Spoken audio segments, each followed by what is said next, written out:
ಅಂದ್ರೆ ಸಂಘಿ ಕೂತಿದ್ದಾರೆ selection process ಅಲ್ಲಿ in the name of law minister. ನೋಡಿ ಯಾರನ್ನೆಲ್ಲ ಸೆಲೆಕ್ಟ್ ಮಾಡಿದ್ದಾರೆ ಅಂದು. ತಮಿಳುನಾಡಲ್ಲಿ ಗೌರಿ ವೆರೋನಿಕಾ ಅನ್ನೋ ಒಂದು ಜಡ್ಜು, ಅವರು ABVP ಅಲ್ಲೇ ಹುಟ್ಟು ಬೆಳೆದು ಬಂದಿರೋರು. ಅವ್ರ ಭಾಷಣಗಳನ್ನು ಕೇಳಿದ್ರೆ ಕ್ರೈಸ್ತರ ಬಗ್ಗೆ, ಮುಸ್ಲಿಮರ ಬಗ್ಗೆ ಭಾರಿ ಕೆಟ್ಟ ಮಾತಾಡ್ತಿದ್ದಾರೆ. ಹೇಟ್ ಸ್ಪೀಚ್, ಹೇಟ್ ಮಾಂಗರ್, ಹೇಟ್ ಅದರಲ್ಲೇ ಬಂದಿರೋರು. ಅವರು ಈಗ ತಮಿಳುನಾಡಲ್ಲಿ ಕಾಲೇಜಿಯಂ ರೆಕಮೆಂಡ್ ಮಾಡಿದ್ರು, ಅಪಾಯಿಂಟ್ಮೆಂಟ್ ಕೂಡ ಮಾಡಿದ್ದಾರೆ. ತಮಿಳುನಾಡಲ್ಲಿ ಸೀನಿಯರ್ ಅಡ್ವೊಕೇಟ್ಸ್ ಸುಪ್ರೀಂ ಕೋರ್ಟ್ ಅಲ್ಲಿ ರಿಟ್ ಹಾಕಿದ್ರು. This Gauri is A hate speaker, hate ಮಾಂಗರ್. ಅವರು ಈ ನಾಲಾಯಕಂದು ರಿಟ್ ಪಿಟಿಷನ್ ಹಾಕಿದ್ರು. ಇದ್ರೆ ಕೂಡ ಸೆಂಟ್ರಲ್ ಗವರ್ನಮೆಂಟು ಅವ್ರನ್ನ ನ್ಯಾಯಾಧೀಶರಾಗಿ ಅಪಾಯಿಂಟ್ ಮಾಡಿದ್ದಾರೆ. ಮೊನ್ನೆ ತಮಿಳುನಾಡಲ್ಲಿ ಒಬ್ಬರನ್ನ ಸೆಲೆಕ್ಟ್ ಮಾಡಿದ್ರು. ಇದು 608 ಅವ್ರು ಬರ್ತಾರೆ. ಆ ಜಡ್ಜಿ ಹೆಸರು GR ಸ್ವಾಮಿನಾಥನ್. ಹೋದ ವಾರ ಒಂದು ತೀರ್ಪು ಕೊಟ್ಟಿದ್ದಾರೆ. ಏನಂದು ಕೊಟ್ಟಿದ್ದಾರೆ ಅಂದ್ರೆ, ಈ ಬ್ರಾಹ್ಮಣರು ತಿಂದು ಬಿಟ್ಟಿರೋ ಎಂಜಲಿ ಎಲೆ ಇದಲ್ಲ, ಬಾಳೆ ಎಲೆ, ಅದ್ರ ಮೇಲೆ ಉರುಳಿದ್ರೆ ಮಗುವಾಗುತ್ತೆ, ಚರ್ಮ ಕಾಯಿಲೆಗಳೆಲ್ಲ ನಿವೃತ್ತಿ ಆಗುತ್ತದೆ, ಒಳ್ಳೆ ಲಕ್ ಬರುತ್ತೆ ಅನ್ನೋದು ಬ್ರಾಹ್ಮಣರು ಬಿಟ್ಟಿರೋ ಕಥೆಗಳು. ನೋಡಿ ಈ ಕಥೆಗಳಿಗೆ ಅದಕ್ಕೆ ಹೈಕೋರ್ಟ್ ಅಲ್ಲಿ ತೀರ್ಪು ಕೊಟ್ಟಿದ್ದಾರೆ ಅವರು. ಅದು ಆರ್ಟಿಕಲ್ 25 ಪ್ರಕಾರ ಅವರ ಹಕ್ಕದು. ಬ್ರಾಹ್ಮಣರು ತಿಂತಾರೆ, ಎಂಗ್ಲಿ ಮಾಡ್ತಾರೆ, ಎಳೆ ಅಲ್ಲಿ ಬಿಸಾಕ್ತಾರೆ, ಉರುಳು ಸೇವೆ ಮಾಡೋರು ಮಾಡಿದ್ರೆ ಸರ್ಕಾರ ಇಂಟರ್ವ್ಯೂನ್ ಆಗಬಾರ್ದು ನ್ಯಾಯ ಕೊಟ್ಟಿದ್ದಾರೆ. ಇನ್ನೊಂದು ಹೋದ ವಾರ ಒಂದು ಜಡ್ಜು ಕಲ್ಕಟ್ಟ ಹೈಕೋರ್ಟಿಂದ ರಿಟೈರ್ ಆಗಿದ್ದಾರೆ. ಅವ್ರು ಹೇಳ್ತಾರೆ, ನಾನು ಹುಟ್ಟಿದ್ದೆ RSS, ಬೆಳೆದಿದ್ದು RS, ಈಗಲೂ RSS, ನಾನು ರಿಟೈರ್ ಆದಮೇಲೆ ಅಲ್ಲಿಗೆ ಹೋಗ್ತೀನಿ ಎಂದು ಓಪನ್ ಸ್ಟೇಟ್ಮೆಂಟ್ ಕೊಡ್ತಾರೆ. ಸೊ ಇಂಥ ಜಡ್ಜಿಗಳನ್ನೇ ಎಲ್ಲ ಕಡೆನೂ ಅಪಾಯಿಂಟ್ ಮಾಡಿದ್ದಾರೆ ಅನ್ನೋದು ಎಲ್ಲರಿಗೂ ಗೊತ್ತಾಗುತ್ತೆ. ಮತ್ತು ನಮ್ಮ ಕರ್ನಾಟಕದಲ್ಲಿ ಒಂದು ಒಳ್ಳೆ ಕಾನ್ಸ್ಟಿಟ್ಯೂಷನಲ್ ಎಕ್ಸ್ಪರ್ಟ್, ಅವ್ರೇನು ಲೆಫ್ಟ್ ಇಲ್ಲ, ಪ್ರೋಗ್ರೆಸಿವ್ ಇಲ್ಲ, ಲಿಬರಲ್ ಇಲ್ಲ, ಕಾನ್ಸ್ಟಿಟ್ಯೂಷನಲ್ ಎಕ್ಸ್ಪರ್ಟ್, ಒಳ್ಳೆ ಮನುಷ್ಯ. ಆತ ಏನು ಮಾಡ್ದ ಅಂದರೆ 2020 ಈ CAA ಇದು ಸಂವಿಧಾನಕ್ಕೆ ವಿರೋಧವಾಗಿದೆ ಎಂದು ಒಂದು ಭಾಷಣ ಮಾಡಿಬಿಟ್ಟಿದ್ರು. ಕಾಲೇಜಿಯಮ್ಮು ಇವರು ಒಳ್ಳೆ ಲಾಯರು, ಕಾನ್ಸ್ಟಿಟ್ಯೂಷನಲ್ ಎಕ್ಸ್ಪರ್ಟು, ಇವ್ರನ್ನ ಅಪಾಯಿಂಟ್ ಮಾಡಬೇಕಂದ್ರೂ ಸೆಂಟ್ರಲ್ ಗೌರ್ಮೆಂಟು ತಲ್ಲಾಕಿದ್ರು, ಮಾಡಿಲ್ಲ. ಅವರು ಈ ಮಾರ್ಟೇರ್ ಆಗಿಬಿಟ್ರು ಅಲ್ಲಿ. ಅದೇ ರೀತಿಯಲ್ಲಿ ತಮಿಳುನಾಡಲ್ಲಿ ಜಾನ್ ಸತ್ಯನ್ ಒಂದು ಕಾನ್ಸ್ಟಿಟ್ಯೂಷನಲ್ ಎಕ್ಸ್ಪರ್ಟು, ಜನಪರ ವಕೀಲರು, ಕಾಲೇಜಿಯಂ ರೆಕಮೆಂಡ್ ಮಾಡಿದ್ರು. ಆದ್ರೇನೋ ಸೆಂಟ್ರಲ್ ಗೌರ್ಮೆಂಟು ಅದನ್ನು ತಲ್ಲಾಕಿದ್ರು. ಅದೇ ರೀತಿ ಅಜ್ಮಲ್ ಖಾನ್, ಕುರೇಶಿ, 106 ವಕೀಲರ ಹೆಸರುಗಳನ್ನು ಹೇಳ್ಬೋದು. ಸೊ ಇಂಥದ್ದವರೇ ಎಲ್ಲ ಹೈಕೋರ್ಟ್ಗಳಲ್ಲಿ ಈಗ ಜಡ್ಜಿಗಳಾಗಿ ಅಪಾಯಿಂಟ್ ಮಾಡಿದ್ದಾರೆ. ತೀರ್ಪು ಹೆಂಗೂ ಕೊಡ್ತಾರೆ ಇವರು ಅಂದರೆ, ಕರ್ನಾಟಕದಲ್ಲಿ ಹಿಜಾಬ್ ವ್ಯವಹಾರ ಬಂತು. ಹಿಜಾಬ್ ಅಂದರೆ ಏನು ಚಂದ್ರಮಂಡಲಕ್ಕೆ ಹೋಗೋ ವಿಚಾರ ಏನಿಲ್ಲ, ತಲೆ ಮೇಲೆ ಒಂದು ಕರ್ಚಿಪ್ ಹಾಕ್ಕೊಂಡ್ರೆ ಹಿಜಾಬ್ ಅಷ್ಟೇ. ಅಲ್ಲಿ ಯಾರೋ RSSನವರು ತಲೆ ಮೇಲೆ ಕರ್ಚಿಪ್ ಹಾಕ್ಕೊಂಡು ಬರಬೇಡ ಅಂದು ಏನೋ ಒಂದು ಕೋಮಗಲಭೆ ಮಾಡಿದ್ರು. ಅದು ಹೈಕೋರ್ಟ್ಗೆ ಹೋಯ್ತು. ಹೈಕೋರ್ಟಲ್ಲಿ ನ್ಯಾಯಾಧೀಶರು ತೀರ್ಪು ಕೊಟ್ಟಿದ್ದಾರೆ. ಅವ್ರು ಏನು ಹೇಳ್ತಾರೆ, ಇದು ಹಿಜಾಬ್ ಅನ್ನೋದು ಇದು ಧರ್ಮ ಅಲ್ಲ. ಆದರೆ ಶಾಲೆಗಳಲ್ಲಿ ಹೋಮ ಮಾಡೋದು ಧರ್ಮ, ಅದು ಸನಾತನ ಧರ್ಮ.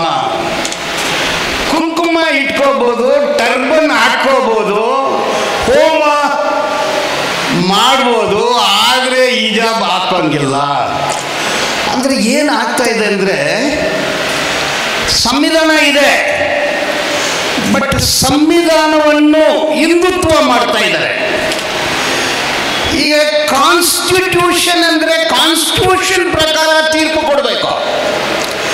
ಕಾನ್ಸ್ಟಿಟ್ಯೂಷನ್ ಪ್ರಕಾರ ತೀರ್ಪು ಅಂದ್ರೆ ಏನು? ತಲೆ ಮೇಲೆ ಒಂದು ಬಟ್ಟೆ ಹಾಕ್ಕೊಳ್ತಾರೆ, ಹಾಕ್ಕೊಳ್ಳಿ, ಇವ್ರಿಗೇನೋಯ್ತು? ತಲೆ ಮೇಲೆ ಬಟ್ಟೆ ಹಾಕ್ಕೊಂಡು ಬರಬಾರ್ದು, ಯಾಕೆಂದ್ರೆ ನಾವು ಸೆಕ್ಯುಲರ್ ಕಂಟ್ರಿ. ಇದು ನ್ಯಾಯಾಧೀಶರು ತೀರ್ಪು ಬರ್ತಾ ಇದೆ ಅಂದ್ರೆ ನ್ಯಾಯಾಂಗದಲ್ಲಿ ಹಿಂದುತ್ವ, ಸೋರ್ಸ್ ಲಾ, ಒಂದು ಕಾನೂನನ್ನ ಮೂಲ ಕಾನೂನೇ, ಆ ಕಾನೂನು ಮೂಲ ಕಾನ್ಸ್ಟಿಟ್ಯೂಷನ್, ಸಂವಿಧಾನ. ಆದರೆ ನ್ಯಾಯಾಧೀಶರು ಕಾನೂನನ್ನ ಬಿಟ್ಟು ವೇದ, ಉಪನಿಷತ್ತು, ಶ್ರುತಿ, ಸ್ಮೃತಿ, ಮನುಸ್ಮೃತಿ, ರಾಮಾಯಣ, ಮಹಾಭಾರತ ಕಥೆಗಳನ್ನ ನೋಡಿ ತೀರ್ಪು ಕೊಡ್ತಾರೆ. ಅದನ್ನೇ ಹಿಜಾಬ್ ತೀರ್ಪಲ್ಲಿ ಬಂತು. ಇನ್ನೊಂದು ಫೇಮಸ್ ತೀರ್ಪು ಎಲ್ರಿಗೂ ಗೊತ್ತಿದೆ, ಅಯೋಧ್ಯ, ಬಾಬ್ರಿ ಮಸ್ಜಿದ್. ಬಾಬ್ರಿ ಮಸ್ಜಿದ್ ಅನ್ನೋದು ಒಂದು ಬಾಬ್ರಿ ಮಸ್ಜಿದ್ ಇತ್ತು. ಬಾಬ್ರಿ ಮಸ್ಜಿದ್ ಅನ್ನ ಕಟ್ಟಿದ್ದಾರೆ. ಕಟ್ಟಿ 450 ವರ್ಷಕ್ಕಾಯಿತು. ಅಲ್ಲಿ ಕೋರ್ಟಿಗೆ ತಗೊಂಡು ಹೋಗ್ತಾರೆ. ಅದಕ್ಕೆ ಮೊದಲೇ ಇಂಗ್ಲಿಷ್ ನ್ಯಾಯಾಲಯದಲ್ಲಿ ಅಲ್ಲಿ ದೇವಸ್ಥಾನ ಇಲ್ಲ ಅಂದಲ್ಲ ತೀರ್ಪಾಯ್ತು. ಅದು ಬೇರೆ ವಿಚಾರ, ನಾನು ಅದ್ರ ಒಳಗಡೆ ಹೋಗೋದಿಲ್ಲ. ಕೋರ್ಟಲ್ಲಿ ಅಲ್ಲಿ ದೇವಸ್ಥಾನ ಇತ್ತ? ಇಲ್ಲ. ದೇವಸ್ಥಾನ ಇದ್ದಿದ್ದಕ್ಕೆ ಏನಾಗ್ಲೂ ಟ್ರೇಸಸ್ ಇತ್ತ? ಇಲ್ಲ. ದೇವಸ್ಥಾನವನ್ನು ಯಾರು ಕಟ್ಟಿದ್ರು ಯಾರಿಗೂ ಗೊತ್ತಿಲ್ಲ, ಆದರೆ ನಂಬಿಕೆ. ಈಗ ಬಾಬ್ರಿ ಮಸ್ಜಿದ್ ಕಡೆಯವರು ಎಲ್ಲ ಮೆಟೀರಿಯಲ್ಸ್ ಕೊಟ್ಟರು, ಎಲ್ಲ ಎವಿಡೆನ್ಸ್ ಕೊಟ್ಟರು. ನಮ್ಮ ದೇಶದಲ್ಲಿ ಒಂದು ಕಾನೂನು ಕೂಡ ಇತ್ತು, 1991 ಪ್ಲೇಸ್ ಆಫ್ ವರ್ಷಿಪ್ ಆಕ್ಟ್.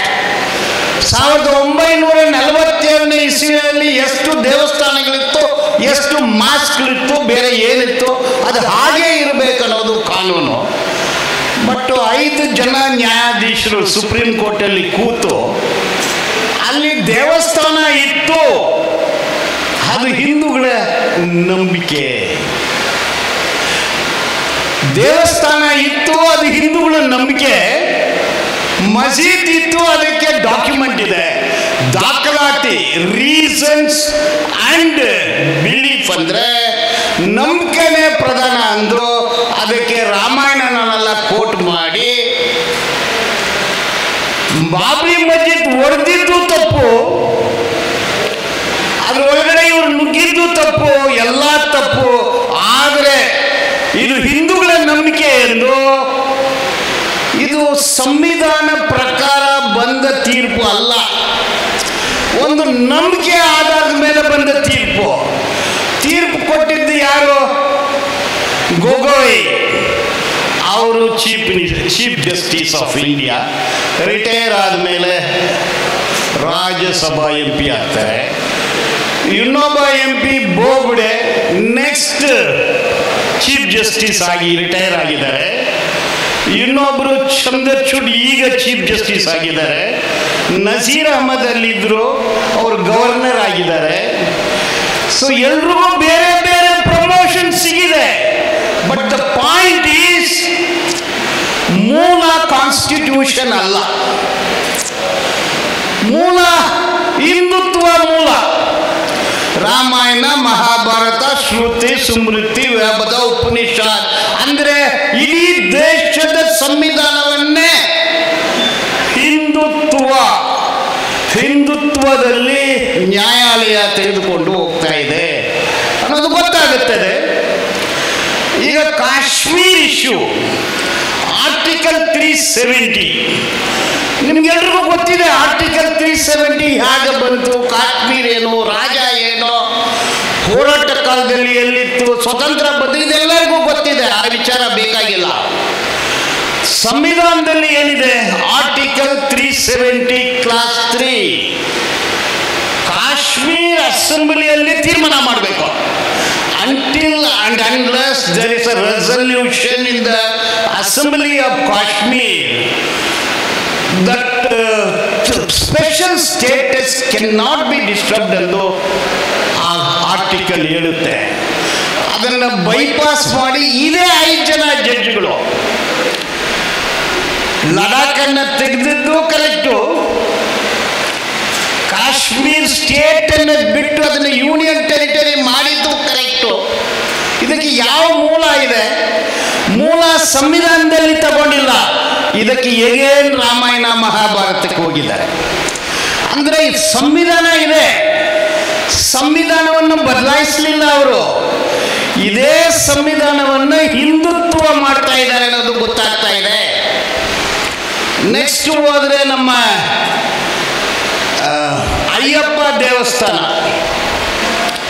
ಮಹಿಳೆಯರು ಒಳಗಡೆ ಹೋಗೋದಾ ಇಲ್ವಾ ಅನ್ನೋದು ಪ್ರಶ್ನೆ.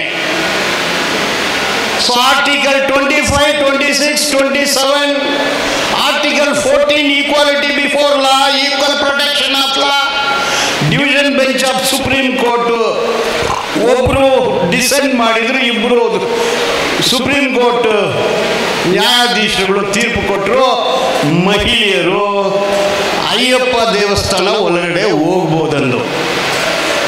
ಸಂಘಿಗಳು ಏನೆಲ್ಲ ಮಾಡಿದ್ರು ಅನ್ನೋದು ಗೊತ್ತಿದೆ ನೋಡಿ. ಆ ತೀರ್ಪನ್ನು ಈಗ ಕಾನ್ಸ್ಟಿಟ್ಯೂಷನಲ್ ಬೆಂಚಿಗೆ ರೆಫರ್ ಮಾಡಿ ಅದನ್ನು ಹೋಲ್ಡ್ ಮಾಡಿದ್ರು. ಅಂದರೆ ಆ ತೀರ್ಪಿನಲ್ಲಿ ಕೂಡ ಸಂವಿಧಾನವನ್ನು ತಗೊಂಡಿಲ್ಲ ಅವರು. ಸೊ ಇದೇ ಸಂವಿಧಾನವನ್ನು ಹಿಂದುತ್ವೈಸೇಷನ್ ಮಾಡ್ತಾ ಇದ್ದಾರೆ. ಇದೇ ಸಂವಿಧಾನವನ್ನು ಹಿಂದುತ್ವೈಸೇಷನ್ ಮಾಡ್ತಾ ಇದ್ದಾರೆ ನೋಡಿ. ನಮ್ಮ ಸುಪ್ರೀಂ ಕೋರ್ಟಲ್ಲಿ NDA, UPA ಸುಮಾರು 56 ಸುಪ್ರೀಂ ಕೋರ್ಟ್ ಜಡ್ಜಿಗಳನ್ನ ಅಪಾಯಿಂಟ್ ಮಾಡಿದರು 2004 to 2014. ಈಗ 2014 to 2024 ಆವಾಗಲೂ ಒಂದು 56 ಜಡ್ಜಸ್ಸು, ಇವಾಗಲೂ ಒಂದು 56 ಜಡ್ಜಸ್ಸು. ಅಂದರೆ ಈ ಜಡ್ಜಸ್ ಸೆಲೆಕ್ಷನಲ್ಲಿ ಆವಾಗ 6 ಜನ ಜಡ್ಜಸ್ಸು ಕಾನ್ಸ್ಟಿಟ್ಯೂಷನಲ್ ಜಡ್ಜಸ್ಸು. ಅವ್ರ ಮುಂದೆ ಯಾವುದೇ ಕೇಸ್ ವಿಚಾರಣೆಗೆ ಬಂದ್ರೇನೋ ಸಂವಿಧಾನದ ಪ್ರಕಾರ ತೀರ್ಪು ಕೊಡೋ ಜಡ್ಜಸ್ಸು 6 ಜನ ಇದ್ರು. ಈಗ 2014 to 2024 56 ಜನ ಸುಪ್ರೀಂ ಕೋರ್ಟಲ್ಲಿ ಜಡ್ಜಿಗಳನ್ನ ಅಪಾಯಿಂಟ್ ಮಾಡಿದ್ದಾರೆ. ಇದರಲ್ಲಿ 9 ಜನ ಜಾಸ್ತಿ ಆಗಿದ್ದಾರೆ. ಸಂವಿಧಾನ ಬದ್ಧವಾಗಿ ತೀರ್ಪು ಕೊಡೋ ಜಡ್ಜಸ್ಸು 6ರಿಂದ 9 ಆಗಿದ್ದಾರೆ. ಅದು ನಮ್ಮ ಕಾಲೇಜಿಯಂ ಸಿಸ್ಟಮ್ ಸ್ಟ್ರಾಂಗ್ ಆಗಿರೋದ್ರಿಂದ. But the shocking message is, ಈ 10 ವರ್ಷದಲ್ಲಿ ಅಂಕಿಅಂಶಗಳು ಹೇಳುತ್ತೆ, ಇದನ್ನ ಜೂರಿಸ್ಟ್ಗಳು ಮಾತಾಡಿದ್ದಾರೆ, ರೆಕಾರ್ಡ್ ಆಗಿದೆ. 9 ಜನ ಈಗ ಇರೋ ಸುಪ್ರೀಂ ಕೋರ್ಟಲ್ಲಿ 9 ಜನ ನ್ಯಾಯಾಧೀಶರು ಈ ತೀರ್ಪಿನ ಮೂಲ ಸಂವಿಧಾನ ಬದ್ಧವಾಗಿ ಕೊಡೋದಿಲ್ಲ. ಈ ಮೂಲ ವೇದ, ಉಪನಿಷತ್ತು, ರಾಮಾಯಣ, ಮಹಾಭಾರತ, ಶ್ರುತಿ, ಸ್ಮೃತಿ, ಅಂದರೆ ಇಂಡಿಯನೈಸೇಷನ್ ಆಫ್ ಲಾ, ಇಂಡಿಯನೈಸೇಷನ್ ಆಫ್ ಜಡ್ಜ್ಮೆಂಟ್, ಅಂದರೆ ಹಿಂದೂಐಸೇಷನ್ ಆಫ್ ಜಡ್ಜ್ಮೆಂಟ್, ಅಂದರೆ ಬ್ರಾಹ್ಮಣೈಸೇಷನ್ ಆಫ್ ಜಡ್ಜ್ಮೆಂಟ್ಸ್, ಸಾಫ್ರನೈಸೇಷನ್ ಆಫ್ ಜಡ್ಜ್ಮೆಂಟ್ಸ್. ಆಗ ಸುಪ್ರೀಂ ಕೋರ್ಟಲ್ಲಿ ಅಂಕಿ ಅಂಶಗಳ ಪ್ರಕಾರ 9 ಜನ ಸಿಟ್ಟಿಂಗ್ ಜಡ್ಜಸ್ಸು ಬ್ರಾಹ್ಮಣೈಸೇಷನ್ ಆಫ್ ಜಡ್ಜ್ಮೆಂಟ್ ಅನ್ನು ಮಾಡಿದ್ದಾರೆ ಅನ್ನೋದು ಕೂಡ ಅಂಕಿ ಅಂಶಗಳು ಹೇಳುತ್ತೆ. ಸೊ ಅವ್ರಿಗೆ ಮೂಲ ಕಾನ್ಸ್ಟಿಟ್ಯೂಷನ್ ಅಲ್ಲ, ಅವರಿಗೆ ಮೂಲ ನ್ಯಾಯ ಅಲ್ಲ, ಅವರಿಗೆ ಮೂಲ ಮೆಟೀರಿಯಲ್ ಎವಿಡೆನ್ಸ್ ಅಲ್ಲ, ಅವರಿಗೆ ಮೂಲ ರೀಸನಿಂಗ್ ಅಲ್ಲ, ಅವ್ರ ಮೂಲ ನಂಬಿಕೆ. ಅವ್ರು ಹೇಳ್ತಾರೆ ಧರ್ಮ ಅಂದ್ರೆ ಅದು ಸನಾತನ ಧರ್ಮ ಅಂತಾರೆ. ಸನಾತನ ಧರ್ಮ ಅಂದ್ರೆ ಏನು? ಅದು ಯಾರು ಏನೇ ಮಾಡೋಕ್ಕಾಗಲ್ಲ ಅಂತಾರೆ. ಅದು ಪರ್ಮನೆಂಟ್ ಅಂತಾರೆ. ಏನಯ್ಯ ಪರ್ಮನೆಂಟು? ಅದನ್ನು ಯಾರು ಏನು ಮಾಡೋಕ್ಕಾಗಲ್ಲ. ಏನು ಮಾಡೋಕ್ಕಾಗಲ್ಲ.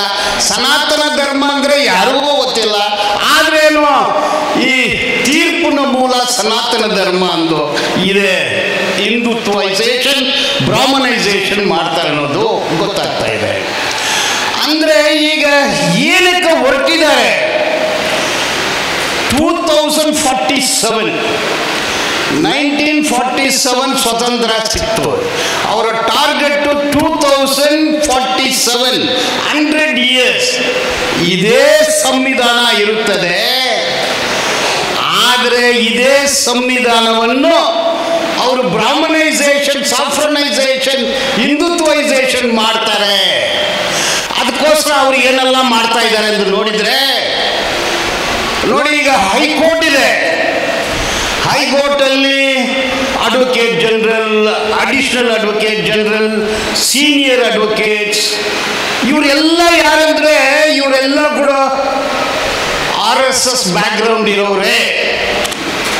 ಕರ್ನಾಟಕ ಹೈಕೋರ್ಟಲ್ಲಿ 51 ಜನ ಜಡ್ಜಸ್ ಇದ್ದಾರೆ, 17 ಜನ ಬ್ರಾಹ್ಮಣರೇ ಇದ್ದಾರೆ. 3% ಬ್ರಾಹ್ಮಣರು, 17 ಜನ, ಪರ್ಸೆಂಟೇಜ್ ಅಲ್ಲ, ಅವರೇ ಇದ್ದಾರೆ. ಸುಪ್ರೀಂ ಕೋರ್ಟಲ್ಲಿ 33 ಜನ ಜಡ್ಜಸ್ಸು, ಅಲ್ಲಿ 13 ಜನ ಬ್ರಾಹ್ಮಣರೇ ಇದ್ದಾರೆ.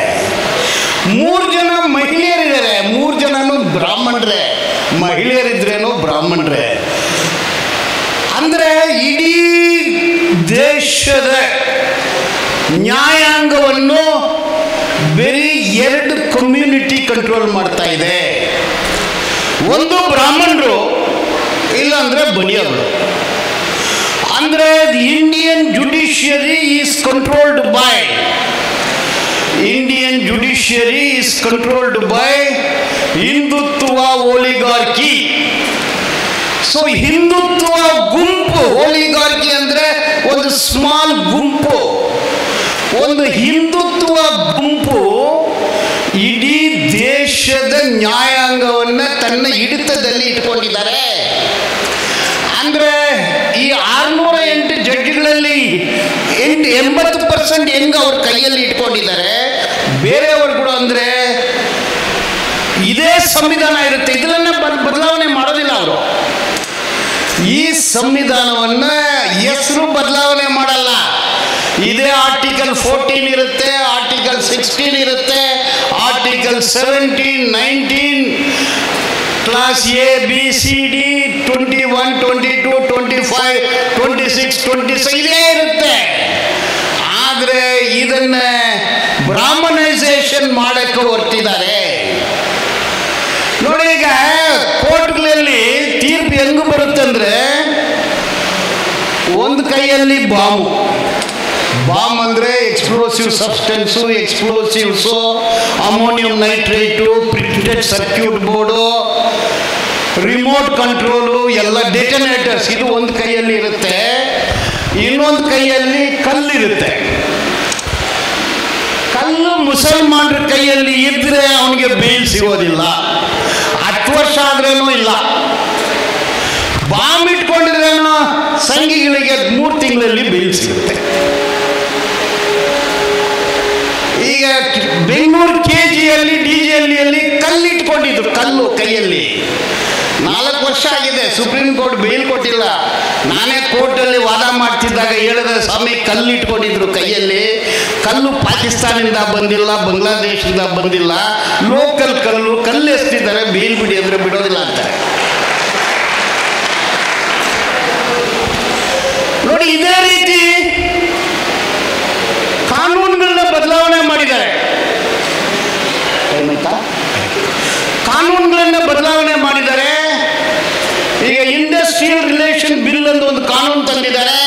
ಆ ಕಾನೂನು ಜಾರಿಗೆ ಬಂದ್ರೆ 18 ತಿಂಗಳು 11 ತಿಂಗಳು ಮಾತ್ರ ಕೆಲಸ. ಯೂನಿಯನ್ ಇಲ್ಲ, ಗ್ರಾಚ್ಯುಟಿ ಇಲ್ಲ, ಲೀವ್ ಇಲ್ಲ, ಸಂಬಳದ ಭದ್ರತೆ, ಸಾಮಾಜಿಕ ಭದ್ರತೆ, ಕೆಲಸದ ಭದ್ರತೆ ಎಲ್ಲ ಕಿತ್ತಾಕಿದ್ದಾರೆ.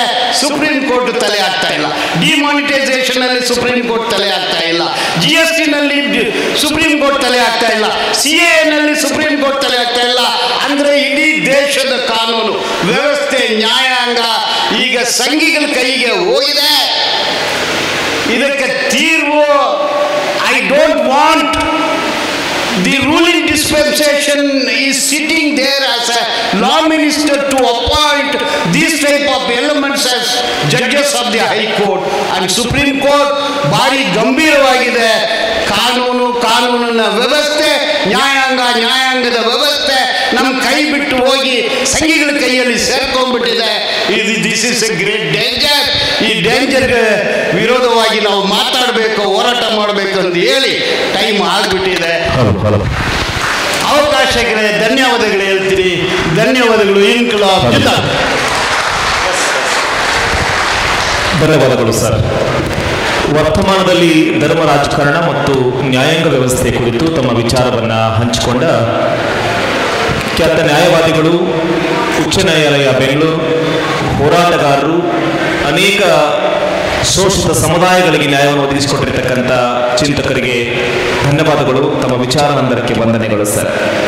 ಈಗ ಚುನಾವಣೆ ಪ್ರಜಾಪ್ರಭುತ್ವ ಎನ್ನುವ ವಿಚಾರ ಕುರಿತು ಸುಧೀರ್ ಕುಮಾರ್ ಮುರಳಿ ಅವರು, ನ್ಯಾಯವಾದಿಗಳು ಕೊಪ್ಪ ಅವರು, ಬರಹಗಾರರು ಕೂಡ ಚಿಂತಕರು ತಮ್ಮ ವಿಚಾರವನ್ನು ಹಂಚಿಕೊಂಡಿದ್ದಾರೆ. ವರ್ತಮಾನದಲ್ಲಿ ಧರ್ಮ ರಾಜಕಾರಣ ಮತ್ತು ಚುನಾವಣೆ ಪ್ರಜಾಪ್ರಭುತ್ವ ಎನ್ನುವ ವಿಚಾರದ ಕುರಿತು ಮಾತನಾಡಿದ್ದಾರೆ.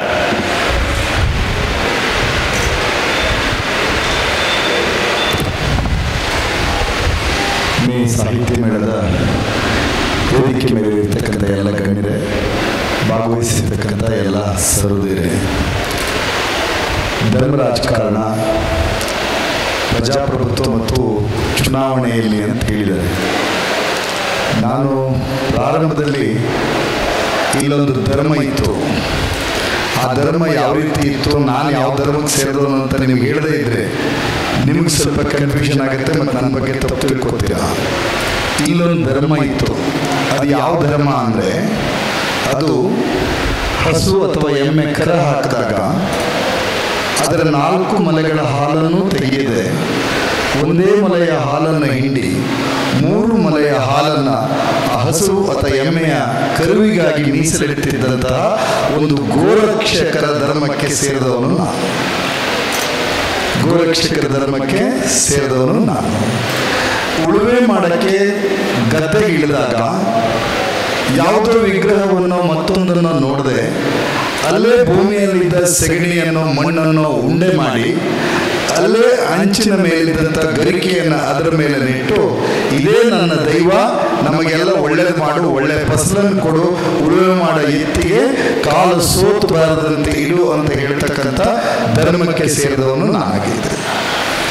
ಅದೇ ರೀತಿಯಾಗಿ ತುಂಬ ಜನ ಯೋಚನೆ ಮಾಡ್ತಾ ಇದ್ರು, ರಾಮ ಹುಟ್ಟಿದ ಮೇಲೆ ನಮ್ಮ ಪರಂಪರೆ, ಕೃಷ್ಣ ಹುಟ್ಟಿದ ಮೇಲೆ ನಮ್ಮ ಪರಂಪರೆ ಅಂತ ಯೋಚನೆ ಮಾಡ್ತಿರುವಾಗ ಯುದ್ಧೋನ್ಮಾದಿಯಾದಿಯೇ ಹೊರಟಂತಹ ಕೃಷ್ಣನಿಗೆ ಪೂಜೆಯನ್ನು ಸಲ್ಲಿಸದೆ, ಗೋಪಾಲಕನಾಗಿದ್ದಂಥ ಕೊಳಲು ಹಿಡಿದ ಕೃಷ್ಣನಿಗೆ, ಬೆಣ್ಣೆ ತಿಂದ ಕೃಷ್ಣನಿಗೆ ಮಾತ್ರ ನಮ್ಮ ಪೂಜೆ ಅಂತ ಹೇಳ್ತಾ ಇರ್ತಕ್ಕಂಥ ಒಂದು ಪರಂಪರೆಗೆ ಸೇರಿರ್ತಕ್ಕಂಥವನು ನನ್ನ ಧರ್ಮ.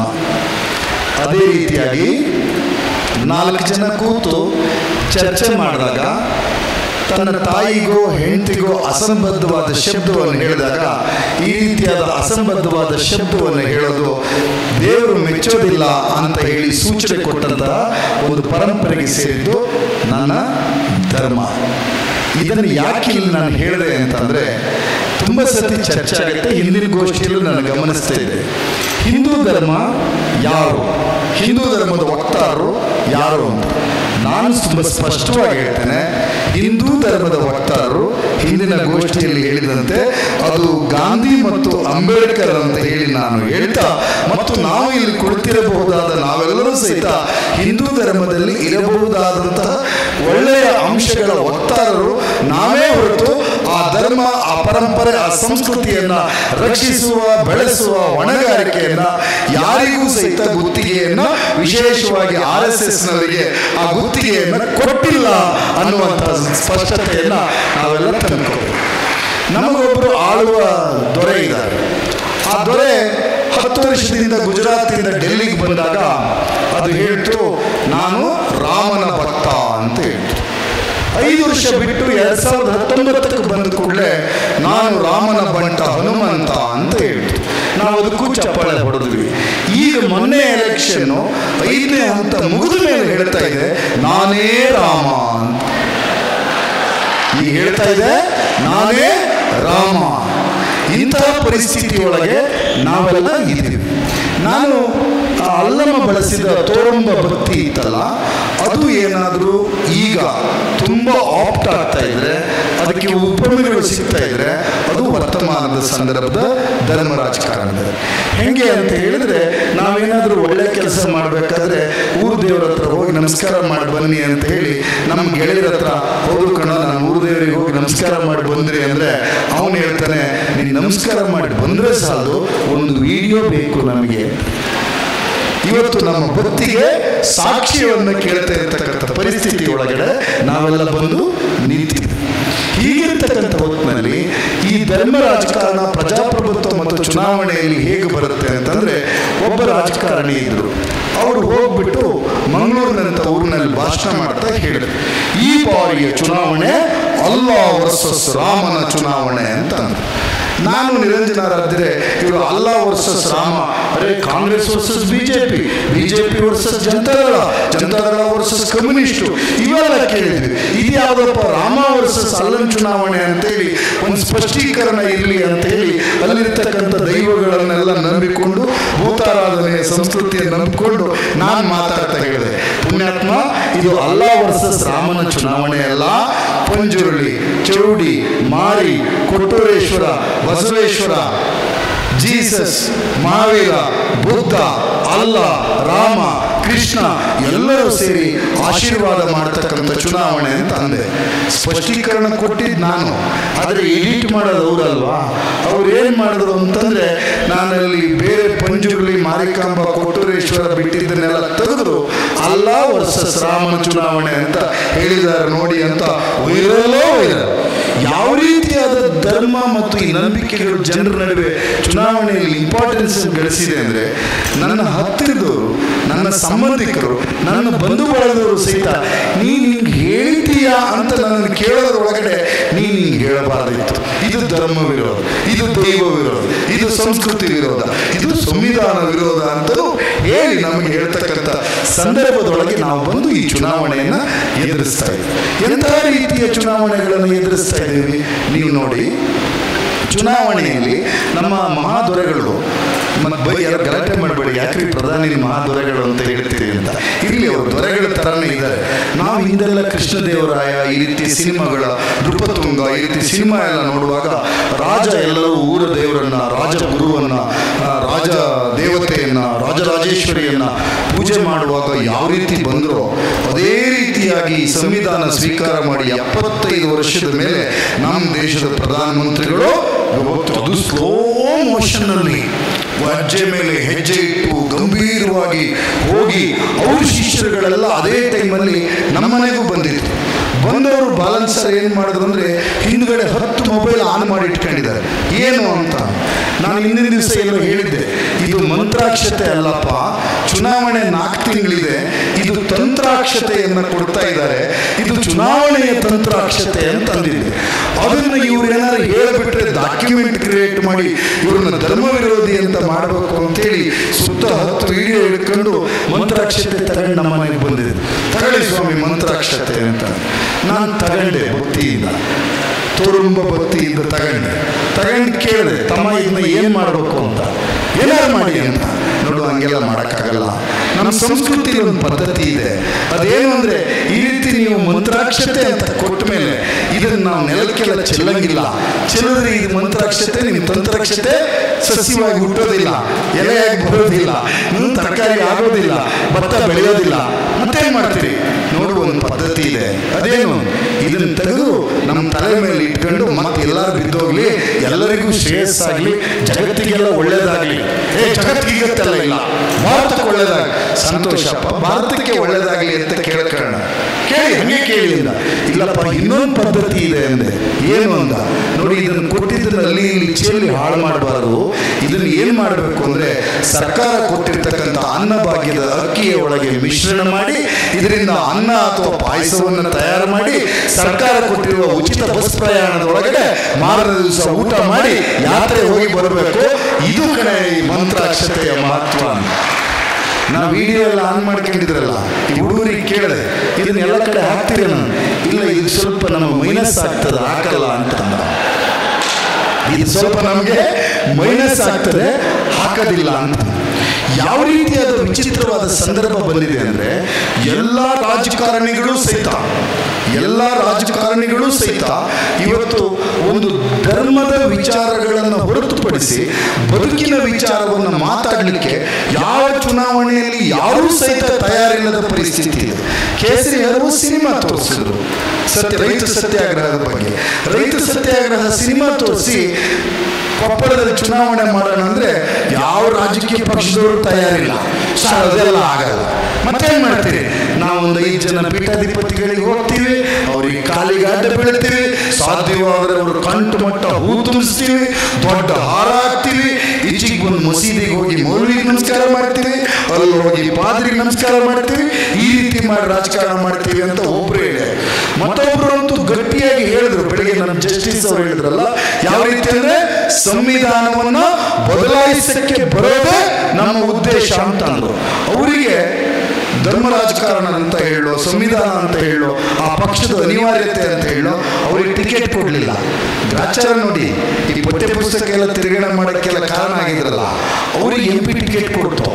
ಆ MP ಟಿಕೆಟ್ ತಗೊಂಡಂತಹ ನಮ್ಮ ಕರ್ನಾಟಕದ ಮಾಜಿ ಸ್ಪೀಕರ್, ಮಾಜಿ ಸಭಾಧ್ಯಕ್ಷರು ಹೇಳಿದ್ದೇನೆಂದ್ರೆ, ನಮ್ದು ಗುರಿ ಅದೇನೆ, ಧ್ವನಿ ಸ್ವಲ್ಪ ಸ್ಲೋ ಅಂತ.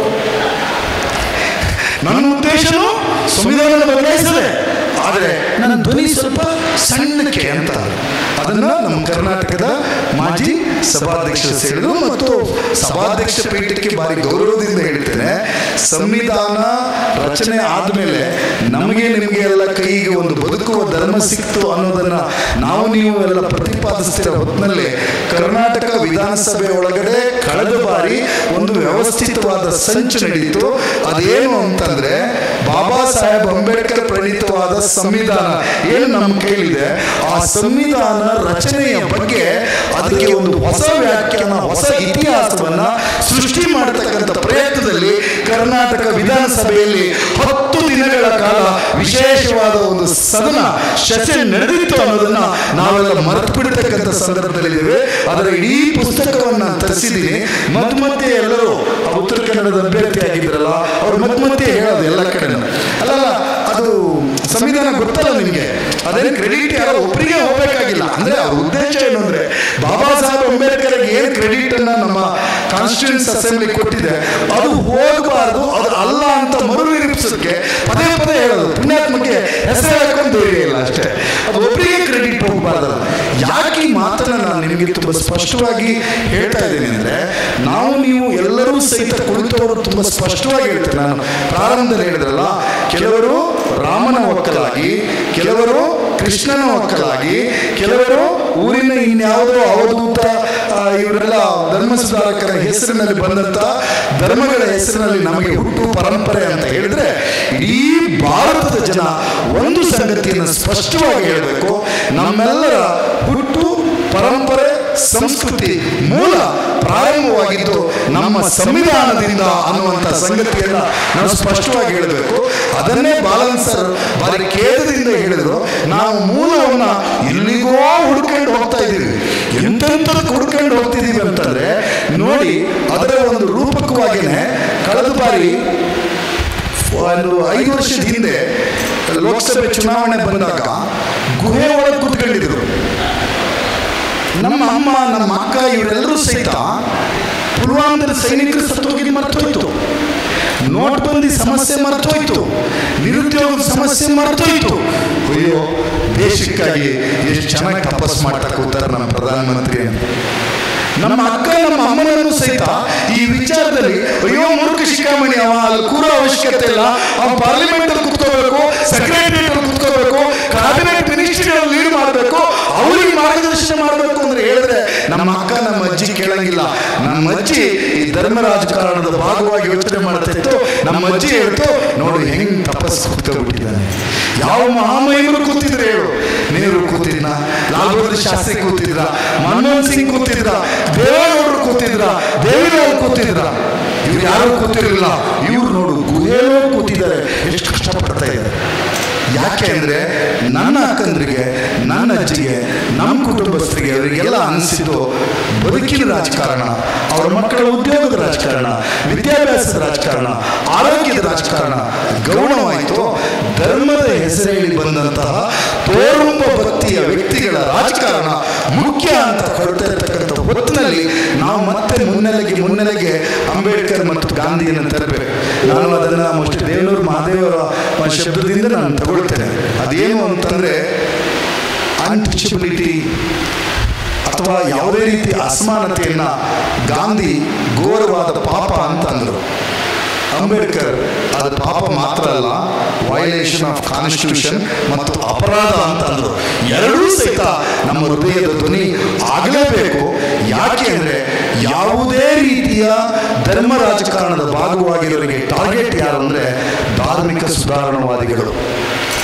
ನಾನು ಅದನ್ನು ಗಾಂಧಿಯ ಬದುಕಿಗೆ ಸಮೀಕರಿಸಿ ಹೇಳೋದಂತಂದರೆ, ಗಾಂಧಿಯಷ್ಟು ಸನಾತನಿ ಇನ್ನೊಬ್ಬ ಇಲ್ಲ. ಗಾಂಧಿಯಷ್ಟು ರಾಮ ಭಜನೆ ಮಾಡಿದವರು ಬಿಜೆಪಿಯ ಬೂತಾಧ್ಯಕ್ಷನೂ ಇಲ್ಲ. ಗಾಂಧಿಯಷ್ಟು ಕೃಷ್ಣ ಭಜನೆಯನ್ನು ಮಾಡಿದವನು RSSನ ಕಾರ್ಯವಾಹ ಪ್ರಚಾರಕನೂ ಇರಕ್ಕೆ ಸಾಧ್ಯ ಇಲ್ಲ.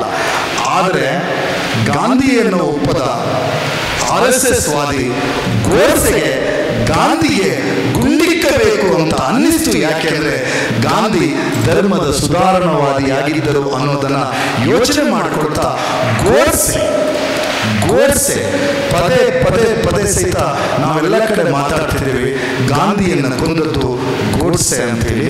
ನಾನಾದರೂ ಸ್ಪಷ್ಟವಾಗಿ ಹೇಳ್ತೇನೆ, ಗಾಂಧಿಯನ್ನು ಕೊಂದದ್ದು ಗೋಡ್ಸೆ ಅಲ್ಲ, ಗಾಂಧಿಯನ್ನು ಕೊಂದದ್ದು ಒಂದು ಸಂಸ್ಥೆ, ಒಂದು ವಿಚಾರಧಾರೆ. ಆ ವಿಚಾರಧಾರೆ ಯಾವುದು ಅಂದರೆ ಧರ್ಮ ರಾಜಕಾರಣದ ರೂಪದಲ್ಲಿ ನಮ್ಮ ಎದುರುಗಡೆ ಬರುತ್ತಿರುವ ಭಾರಿ ದೊಡ್ಡ ಭೂತಗಳು ಅನ್ನುವಂಥದ್ದನ್ನು ನಿಮ್ಮ ಎದುರುಗಡೆ ಹೇಳ್ತಾ, ಲಂಕೇಶ್ವರನ್ನು ನೆನಪು ಮಾಡ್ಕೊಳ್ಳದಿದ್ರೆ ಸಾಧ್ಯನೇ ಇಲ್ಲ. ಲಂಕೇಶ್ ಹೇಳ್ತಾರೆ, ಅವ್ವ ಪದ್ಯ ಅವ್ವ 1ರಲ್ಲಿ ಹೇಳ್ತಾರೆ, ಭೂತದ ಬಾಯಿಗೆ ಭಗವದ್ಗೀತೆ ಬೇಡ, ನನ್ನವ್ವ ಬದುಕಿದ್ದು ಕಾಳಿಗೆ ಕಡ್ಡಿಗೆ ಹಚಡಕ್ಕೆ, ಸರೀಕರ ಎದುರು ತಲೆ ಎತ್ತಿ ನಿಲ್ಲಲಿಕ್ಕೆ. ಸರೀಕರ ಎದುರು ತಲೆ ಎತ್ತಿ ನಿಲ್ಲಲಿಕ್ಕೆ ಸಂವಿಧಾನ ಬೇಕು. ಸರೀಕರ ಎದುರು ನಮ್ಮನ್ನು ಯಾರು ಗೋಣ ಬಗ್ಸ್ಬೇಕು ಅಂತ ಯೋಚನೆ ಮಾಡ್ತಾರೆ, ಅವ್ರ ಎದುರುಗಡೆ ತಲೆಬಾಗಿ ಶಿರಬಾಗಿ ನಡಿಬೇಕು ಅಂತಂದ್ರೆ ಧರ್ಮ ರಾಜಕಾರಣದ ಬಾಲವನ್ನು ಹಿಡ್ಕೊಂಡು ಹೋಗಬೇಕಾದ ಪರಿಸ್ಥಿತಿ ಬರ್ತದೆ. ನಾವು ತಲೆ ಎತ್ತಿ ನಿಲ್ಲಬೇಕಾದ್ರೆ ನಮಗೆ ಭಗವದ್ಗೀತೆ ಬೇಡ, ರಾಮಾಯಣ ಬೇಡ, ಕುರಾನ್ ಬೇಡ, ಬೈಬಲ್ ಬೇಡ. ನಾವೆಲ್ಲ ತಲೆ ಎತ್ತಿ ನಿಲ್ಲಬೇಕಾದ್ರೆ ನಮಗೆ ಬೇಕಾಗಿದ್ದು ನಮ್ಮ ಸಂವಿಧಾನ ಅನ್ನುವಂಥ ಸಂಗತಿಯನ್ನು ಹೇಳ್ತಾ, ಲಂಕೇಶ್ವರ ಸಂಕ್ರಾಂತಿ ನಾಟಕದಲ್ಲಿ ಒಂದು ಸಂದರ್ಭ ಬರುತ್ತೆ. ಲಂಕೇಶ್ವರ ಸಂಕ್ರಾಂತಿ ನಾಟಕದಲ್ಲಿ ಬಿಜ್ಜಳನ ಹತ್ರ ಊರವರೆಲ್ಲ ಬರ್ತಾರೆ. ಕಲ್ಯಾಣದ ಕ್ರಾಂತಿ ಆಗ್ತಿರುತ್ತೆ. ಬಿಜ್ಜಳ ನಿಲ್ಲು. ಬಿಜ್ಜಳ ಕೇಳ್ತಾರೆ, ಏನು ಅಂತ. ಕಲ್ಯಾಣ ಕೆಟ್ಟೋಯ್ತು. ಯಾಕೆ ಕೆಟ್ಟೋಯ್ತು? ಬಸವಣ್ಣನಿಂದ ಧರ್ಮಕ್ಕೆ ಅಪಚಾರ ಆಗ್ತದೆ. ಆಗ ಲಂಕೇಶ್ವರ ಬಿಜ್ಜಳನ ಬಾಯಲ್ಲಿ ಒಂದು ಮಾತನ್ನು ಹೇಳಿಸ್ತಾರೆ. ಅದೇನು ಅಂದರೆ, ಧರ್ಮಕ್ಕೆ ಅಪಚಾರ ಇದ್ದದ್ದೇ ಮನುಷ್ಯನಿಗೆ ಏನಾಗಿದೆ ಹೇಳು ಅಂತ. ಧರ್ಮಕ್ಕೆ ಅಪಚಾರ ಇದ್ದದ್ದೇ ಮನುಷ್ಯನಿಗೆ ಏನಾಗಿದೆ ಹೇಳುವಂತ. ಮನುಷ್ಯನಿಗೆ ಏನಾಗಿದೆ ಬೇಕು ಅಂತಂದ್ರೆ, ಇಡೀ ಜಗತ್ತಿಗೆ ಭಾರತ ವಿಶ್ವಗುರು ಆಗಬೇಕು ಅಂತ ಬಯಸೋರಂತ ಯಾರು ಇದ್ರೆ ಸಂವಿಧಾನದ ಮೌಲ್ಯಗಳನ್ನ ಪಾಲಿಸುವುದಷ್ಟೇ ಧರ್ಮ ರಾಜಕಾರಣಕ್ಕೆ ಒಂದು ಸ್ಪಷ್ಟವಾದ ವಿರೋಧವೇ ಹೊರತು ಅವರು ಯಾವುದೋ ಒಂದು ಧರ್ಮದ ಪ್ರತೀಕವಾದಂಥದ್ದನ್ನ ಹಾಕೊಂಡು ಬರ್ತಾರೆ.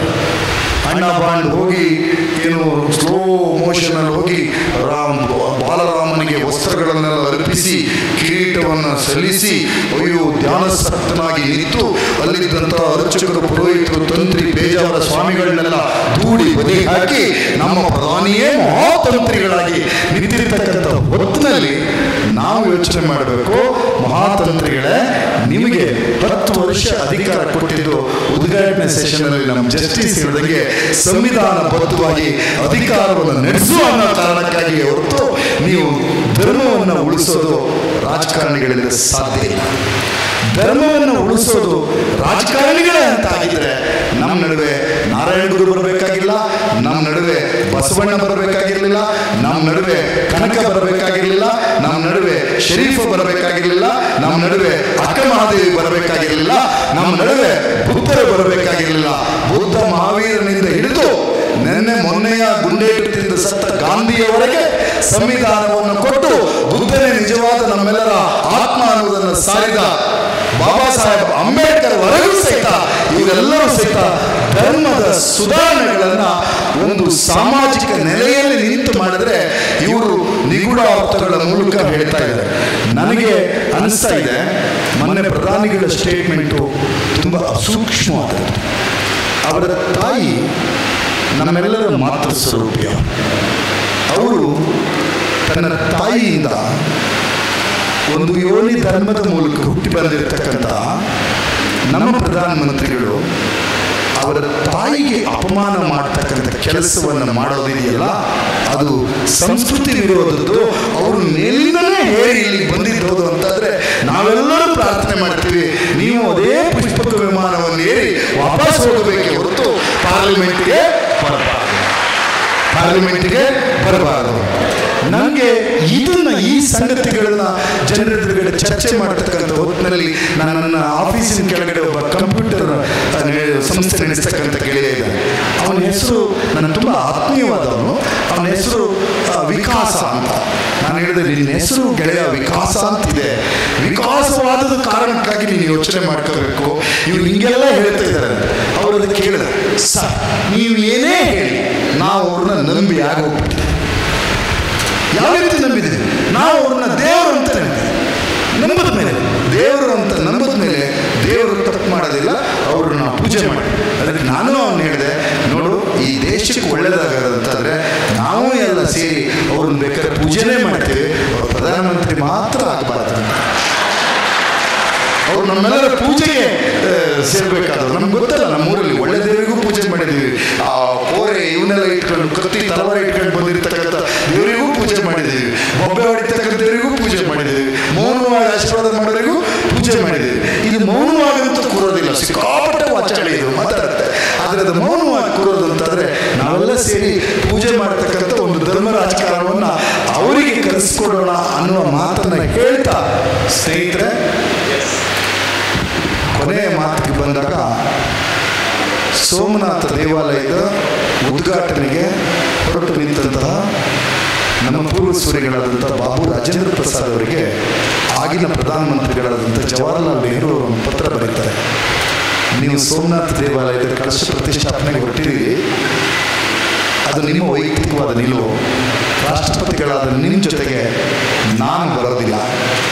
ಯಾಕೆ ಅಂತಂದರೆ, ನಾವು ಇವತ್ತು ಸ್ಥಾಪಿಸುವ ಒಂದು ಉದಾಹರಣೆ ಇದೆಯಲ್ಲ, ಭವಿಷ್ಯದಲ್ಲಿ ಮನುಷ್ಯರಿಗಾಗಿ, ಈ ದೇಶದ ನೆಲವಾಸಿಗಳಿಗಾಗಿ ಮಾಡಬಹುದಾದ ಒಳ್ಳೆಯ ಕೆಲಸ, ಶಿಕ್ಷಣ ವ್ಯವಸ್ಥೆ, ಆರೋಗ್ಯ ವ್ಯವಸ್ಥೆ, ಅವರು ಬದುಕನ್ನು ಪಲ್ಲವಿಸುವ ಎಲ್ಲ ಕಾರ್ಯಕ್ರಮಗಳನ್ನು ಹೊರತಾಗಿ ಭವಿಷ್ಯದ ರಾಜಕಾರಣಿಗಳಿಗೆ ಈ ದೇವಾಲಯ, ಕಿರೀಟ ಪ್ರತಿಷ್ಠಾಪನೆ, ಬ್ರಹ್ಮಕಲಶೋತ್ಸವ ಇದು ಅವರ ಮುಖ್ಯವಾದ ಆಚರಣೆ ಆಗಿಬಿಡಬಹುದಾದ ಅಪಾಯ ಇದೆ ಅಂತ ಹೇಳಿ ನೆಹರು ಅವತ್ತು ಬಾಬು ರಾಜೇಂದ್ರ ಪ್ರಸಾದ್ ಅವರಿಗೆ ಪತ್ರವನ್ನು ಬರೆದು ವಿನಂತಿ ಮಾಡ್ತಾರೆ.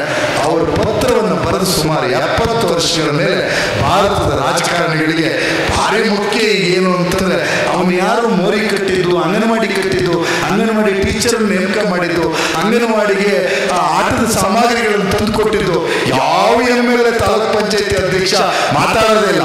ಅವನು ಪ್ರತಿಯೊಬ್ಬರು ಮಾತಾಡೋದೇನಂದ್ರೆ, ನಮ್ಮ ಊರು ದೇವರಿಗೆ ಕಿರೀಟ ಹಾಕಿಸ್ತೆ, ನಮ್ಮ ಊರು ದೇವರಿಗೆ ಬೆಳ್ಳಿ ಕಡಗ ಕೊಡಿಸ್ತೆ, ನಮ್ಮ ಊರು ದೇವರ ಜಾತ್ರೆಯಲ್ಲಿ ನಾನು ದೇವರಿಗಿಂತ ಎತ್ತರದ ಕಟೌಟ್ ಹಾಕೊಂಡು ನಿಂತಿದ್ದೆ ಅನ್ನುವಂತಹ ಒಂದು ಅಪಾಯಕಾರಿಯಾದಂಥ ರಾಜಕಾರಣಗಳಿಗೆ ನಾವೆಲ್ಲ ಬಂದು ನಿಂತಿರ್ತಕ್ಕಂಥ ಹೊತ್ತಿನಲ್ಲಿ ಮೇ ಸಾಹಿತ್ಯ ಮೇಳದ ಈ ದಿನ ಇದೆಯಲ್ಲ, ಮತ್ತೆ ನಮ್ಮೆಲ್ಲರಿಗೂ ಸಾಮಾಜಿಕ ಮತ್ತು ರಾಜಕೀಯ ಕಾರ್ಯಕರ್ತಗಳಿಗೆ ಧೈರ್ಯದಿಂದ ಚುನಾವಣೆಗಳಲ್ಲಿ ಹೋಗಿ ಸಾರ್ವಜನಿಕರ ಹತ್ರ ಹೋಗಿ ಇಂಥ ವಿಚಾರಗಳನ್ನು ನಾವು ಮಾತಾಡೋಕ್ಕೆ ಸಾಧ್ಯ ಇದೆ ಅನ್ನುವ ವಿಶ್ವಾಸವನ್ನ ಇದು ತನ್ನ 10ನೇ ವರ್ಷದ ಸತತ ಕಾರ್ಯಕ್ರಮಗಳ ಮುಖೇನ ಈಡೇರಿಸಿ ಕೊಡ್ತಾ ಇದೆ ಅನ್ನುವಂಥದ್ದನ್ನು ನಾವು ಹೇಳ್ತಾ, ಬಾಲನ್ ಸರ್ ಸಬ್ಜೆಕ್ಟಿಗೆ ಒಂದು ಪ್ರವೇಶ ಮಾಡಿ ಮಾತು ಮುಗಿಸ್ತೀವಿ.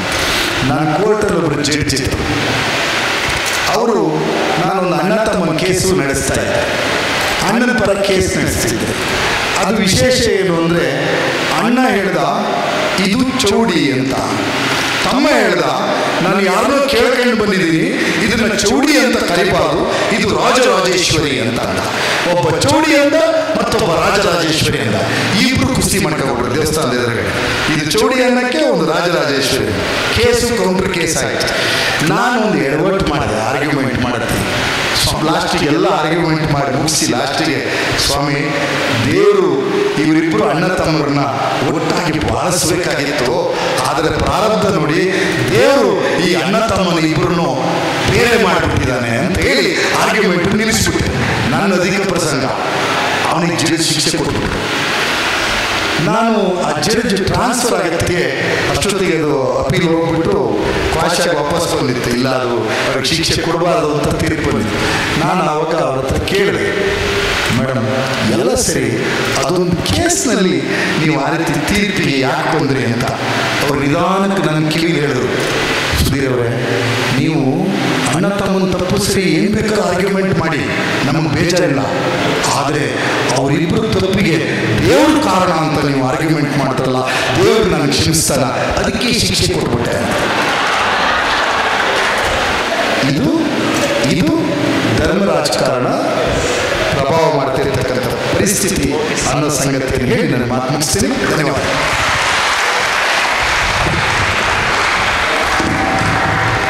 ಧನ್ಯವಾದಗಳು ಸರ್. ಇಲ್ಲಿವರೆಗೂ ವರ್ತಮಾನದಲ್ಲಿ ಧರ್ಮ ರಾಜಕಾರಣ ಮತ್ತು ಚುನಾವಣೆ ಪ್ರಜಾಪ್ರಭುತ್ವ ಎನ್ನುವ ವಿಚಾರವನ್ನು ಹಂಚಿಕೊಂಡಿರ್ತಕ್ಕಂಥ ಕೊಪ್ಪ ನ್ಯಾಯವಾದಿಗಳಾಗಿರುವ ಸುಧೀರ್ ಕುಮಾರ್ ಮುರಳಿ ಅವರಿಗೆ ವಂದನೆಯನ್ನು ಸಲ್ಲಿಸ್ತಾ, ಆದ್ಮೇಲೆ ಶಿಕ್ಷಣ ತಜ್ಞರಾಗಿರ್ತಕ್ಕಂಥ ಡಾಕ್ಟರ್ ಪಿ ನಿರಂಜನರಾಜ್ ಅವರು ನಮ್ಮ ಒಟ್ಟಿಗಿದ್ದಾರೆ. ವರ್ತಮಾನದಲ್ಲಿ ಧರ್ಮ ರಾಜಕಾರಣ ಮತ್ತು ಶಿಕ್ಷಣ ವ್ಯವಸ್ಥೆ ಎನ್ನುವ ಬಗ್ಗೆ ಮಾತನಾಡಿದ್ದಾರೆ. ನಿರಂಜನರಾಜರು ಶಾಲಾ ಶಿಕ್ಷಣದ ಸಾರ್ವತ್ರಿಕರಣಕ್ಕೆ ಸಂಬಂಧಿಸಿದಂತೆ ಹಲವಾರು ಉತ್ತಮ ನೀತಿಗಳನ್ನು ರೂಪಿಸುವಲ್ಲಿ ಪ್ರಮುಖ ಪಾತ್ರವನ್ನು ವಹಿಸಿದ್ದಾರೆ. ಶಾಲಾ ಶಿಕ್ಷಣದ ಸಾರ್ವತ್ರಿಕರಣ ಮತ್ತು ಶಿಕ್ಷಣದ ಬಗೆಗೆ ಸಾಕಷ್ಟು ತಾತ್ವಿಕ ನಿಲುವುಗಳನ್ನು ಮಂಡಿಸ್ತಾ ಶಿಕ್ಷಣದ ಬಗ್ಗೆ ಅಪಾರವಾದ ಕಾಳಜಿಯನ್ನು ಮೇಲಿರ್ತಕ್ಕಂಥ ಮಹನೀಯರು ಇವತ್ತಿನ ಗೋಷ್ಠಿಯಲ್ಲಿ ಪಾಲ್ಗೊಂಡಿದ್ದಾರೆ. ಅವರನ್ನು ನಾನು ಸ್ವಾಗತ ಬಯಸ್ತಾ ಇದ್ದೇನೆ. ಈಗ ನಿಮ್ಮ ಮುಂದೆ ಪಿ ನಿರಂಜನರಾಜ್ ಅವರು.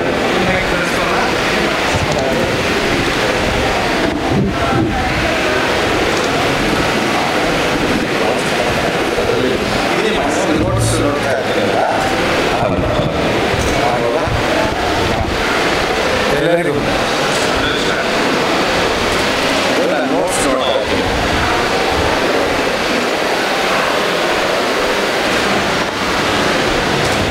ನಮಸ್ಕಾರ. ಎಲ್ಲರಿಗೂ ಅತ್ಯಂತ ಪ್ರೀತಿಪೂರ್ವಕ ನಮಸ್ಕಾರ. ಬಸವರು ನಮ್ಮೆಲ್ಲರನ್ನ ಒಟ್ಟಿಗೆ ಒಂದೇ ವೇದಿಕೆಯಲ್ಲಿ ಸೇರಿಸಿದ್ದಾರೆ. ಬಹಳ ಮುಖ್ಯವಾದಂತಹ ವಿಚಾರವನ್ನ ಚರ್ಚೆಗೆ ತೆಗೆದುಕೊಂಡಿದ್ದೇವೆ. ಈ ಸಾಹಿತ್ಯ ಸಮ್ಮೇಳನದಲ್ಲಿ ಅತ್ಯಂತ ಪ್ರಸ್ತುತವಾದಂತಹ ಮತ್ತು ಚರ್ಚೆ ಆಗಲೇಬೇಕಾದಂತಹ ವಿಷಯವನ್ನು ತೆಗೆದುಕೊಂಡು ಚರ್ಚೆ ಮಾಡ್ತಾ ಇರ್ತಕ್ಕಂಥದ್ದು ಬಹಳ ಸಂತೋಷದ ಸಂಗತಿ. ಈಗಾಗಲೇ ಅನೇಕ ಗೆಳೆಯರು ಈ ಸಂವಿಧಾನವನ್ನು ಆಧಾರವಾಗಿಟ್ಟುಕೊಂಡು ಹೇಗೆ ವರ್ತಮಾನದಲ್ಲಿ ಧರ್ಮ ರಾಜಕಾರಣ ಹೇಗೆ ವರ್ತಮಾನದಲ್ಲಿ ಧರ್ಮ ರಾಜಕಾರಣ ಆಯಾ ಕ್ಷೇತ್ರಗಳಲ್ಲಿ ಯಾವ ರೀತಿಯ ಸರಿಪಡಿಸಲಾಗದಷ್ಟು ಡ್ಯಾಮೇಜ್ ಅನ್ನು ಮಾಡಿದೆ ಅಂತಕ್ಕಂಥದ್ದನ್ನು ಹೇಳಿದ್ದಾರೆ. ನಾನು ನನ್ನ ವಿಷಯವನ್ನ ಶಿಕ್ಷಣಕ್ಕೆ ಮಾತ್ರ ಸೀಮಿತಗೊಳಿಸ್ತೇನೆ. ಇದನ್ನು ಹೇಳುವಾಗ ನನ್ನದಷ್ಟು ಒಂದಷ್ಟು ತಾತ್ವಿಕವಾದಂಥ ನಂಬಿಕೆಗಳಿದ್ದಾವೆ. ಬಹುಶಃ ಭಾರತ ಸ್ವಾತಂತ್ರ್ಯ ಚಳವಳಿಯಲ್ಲಿ ನಮಗೆ ಸಿಕ್ಕದಂತ ಬಹಳ ದೊಡ್ಡ ಉತ್ಪನ್ನ ಅಂತ ಹೇಳಿದ್ರೆ ಅದು ಭಾರತದ ಸಂವಿಧಾನ. It's A product of the freedom struggle. ಅದು ಭಾರತವನ್ನು ಹೇಗೆ ಕಟ್ಕೋಬೇಕು ಅನ್ನೋದನ್ನ ಬಹಳ ಸ್ಪಷ್ಟವಾಗಿ ನಮಗೆ ಸೂಚಿಸುತ್ತೆ. ಈ ಭಾರತ ಹೇಗಿರಬೇಕು, ಸಂವಿಧಾನದ ನೆಲೆಯಲ್ಲಿ ರಾಷ್ಟ್ರೀಯತೆ ಏನಾಗಿರಬೇಕು, ಯಾವುದನ್ನ ನಾವು ರಾಷ್ಟ್ರೀಯತೆ ಅಂತ ಒಪ್ಕೋಬೇಕು, ಆ ರಾಷ್ಟ್ರೀಯತೆಯ ಗುಣಧರ್ಮಗಳೇನಿರಬೇಕು ಅಂತಕ್ಕಂಥ ಎಲ್ಲ ಅಂಶಗಳನ್ನು ನಾವು ಸಂವಿಧಾನದ ನೆಲೆಯಲ್ಲಿ ನೋಡ್ತೇವೆ. ವಿಶೇಷವಾಗಿ ಭಾರತದ ಸಂದರ್ಭದಲ್ಲಿ ನಾವು ನೋಡುವಾಗ ನಮ್ಮ ವೈವಿಧ್ಯತೆ ಇರ್ಬೋದು, ಬಹುತ್ವ ಇರ್ಬೋದು, ಬಹುಭಾಷೆ ಇರ್ಬೋದು, ಬಹು ಸಂಸ್ಕೃತಿ ಇರ್ಬೋದು, ಈ ಎಲ್ಲ ಅಂಶಗಳು ನಮ್ಮ ಭಾರತವನ್ನ ನಾವು ಹೇಗೆ ಕಟ್ಕೋಬೇಕು ಅಂತಕ್ಕಂಥ ಬಹಳ ಅಂಶಗಳನ್ನು ನಮಗೆ ಸಂವಿಧಾನದಲ್ಲಿ ಹೇಳುತ್ತೆ. ಇದಕ್ಕೆ ತದ್ವಿರುದ್ಧವಾದಂಥ ಇನ್ನೊಂದು ರಾಷ್ಟ್ರೀಯವಾದ ನಮ್ಮನ್ನು ಕಾಡ್ತಾ ಇದೆ. ಇದಕ್ಕೆ ತದ್ವಿರುದ್ಧವಾದ ಇದು ಈ ರಾಷ್ಟ್ರೀಯವಾದ ವಿಶೇಷವಾಗಿ ಭಾರತವನ್ನು ಒಂದು ಜನಾಂಗೀಯ ನೆಲೆಯಲ್ಲಿ, ಹಿಂದುತ್ವದ ನೆಲೆಯಲ್ಲಿ ಈ ಭಾರತವನ್ನ ಕಟ್ಕೋಬೇಕು. ಈ ಭಾರತವನ್ನ ಈ ನೆಲೆಯಿಂದ ಕಟ್ಕೋಬೇಕಾದ್ರೆ ನಾವು ಮೊದಲು ಗೌಣ ಮಾಡಬೇಕಾಗಿರ್ತಕ್ಕಂಥದ್ದು ಯಾವುದು ನಮಗೆ ಈ ನೆಲೆಯಿಂದ ಈ ದೇಶವನ್ನು ಕಟ್ಕೊಳ್ಳಿಕ್ಕೆ ಅಡ್ಡಿಪಡಿಸ್ತಾ ಇದೆಯೋ ಆ ಸಂವಿಧಾನವನ್ನು ಸಂಪೂರ್ಣವಾಗಿ ಬುಡಮೇಲು ಮಾಡಬೇಕು ಅಂತಕ್ಕಂಥ ಒಂದು ಬಹಳ ಸ್ಪಷ್ಟವಾದಂಥ ಕಾಲಮಿತಿಯ ಕಾರ್ಯಕ್ರಮವನ್ನು ಅವರು ಇಟ್ಕೊಂಡಿದ್ದಾರೆ. ಈ ಕಾಲಮಿತಿಯ ಕಾರ್ಯಕ್ರಮವನ್ನು ಬಹಳ ಸ್ಪಷ್ಟವಾಗಿ ಮತ್ತು ಬಹಳ ವ್ಯವಸ್ಥಿತವಾಗಿ ಜಾರಿ ಮಾಡಬೇಕಾದ್ರೆ ಅವರು ಆಯ್ಕೆ ಮಾಡಿಕೊಂಡಿರ್ತಕ್ಕಂಥ ಒಂದು ಸಾಧನ ಶಿಕ್ಷಣ. ನಾವು ಇದನ್ನ ಬಹಳ ಮುಖ್ಯವಾಗಿ ಅರ್ಥ ಮಾಡ್ಕೋಬೇಕು. ಬಹಳ ಮುಖ್ಯವಾದಂಥ ಅಂಶ ಇದು. ಸಂವಿಧಾನವನ್ನ ಬುಡಮೇಲು ಮಾಡಿ ಸಂವಿಧಾನ ಬಯಸ್ತಕ್ಕಂಥ ಒಂದು ಏನು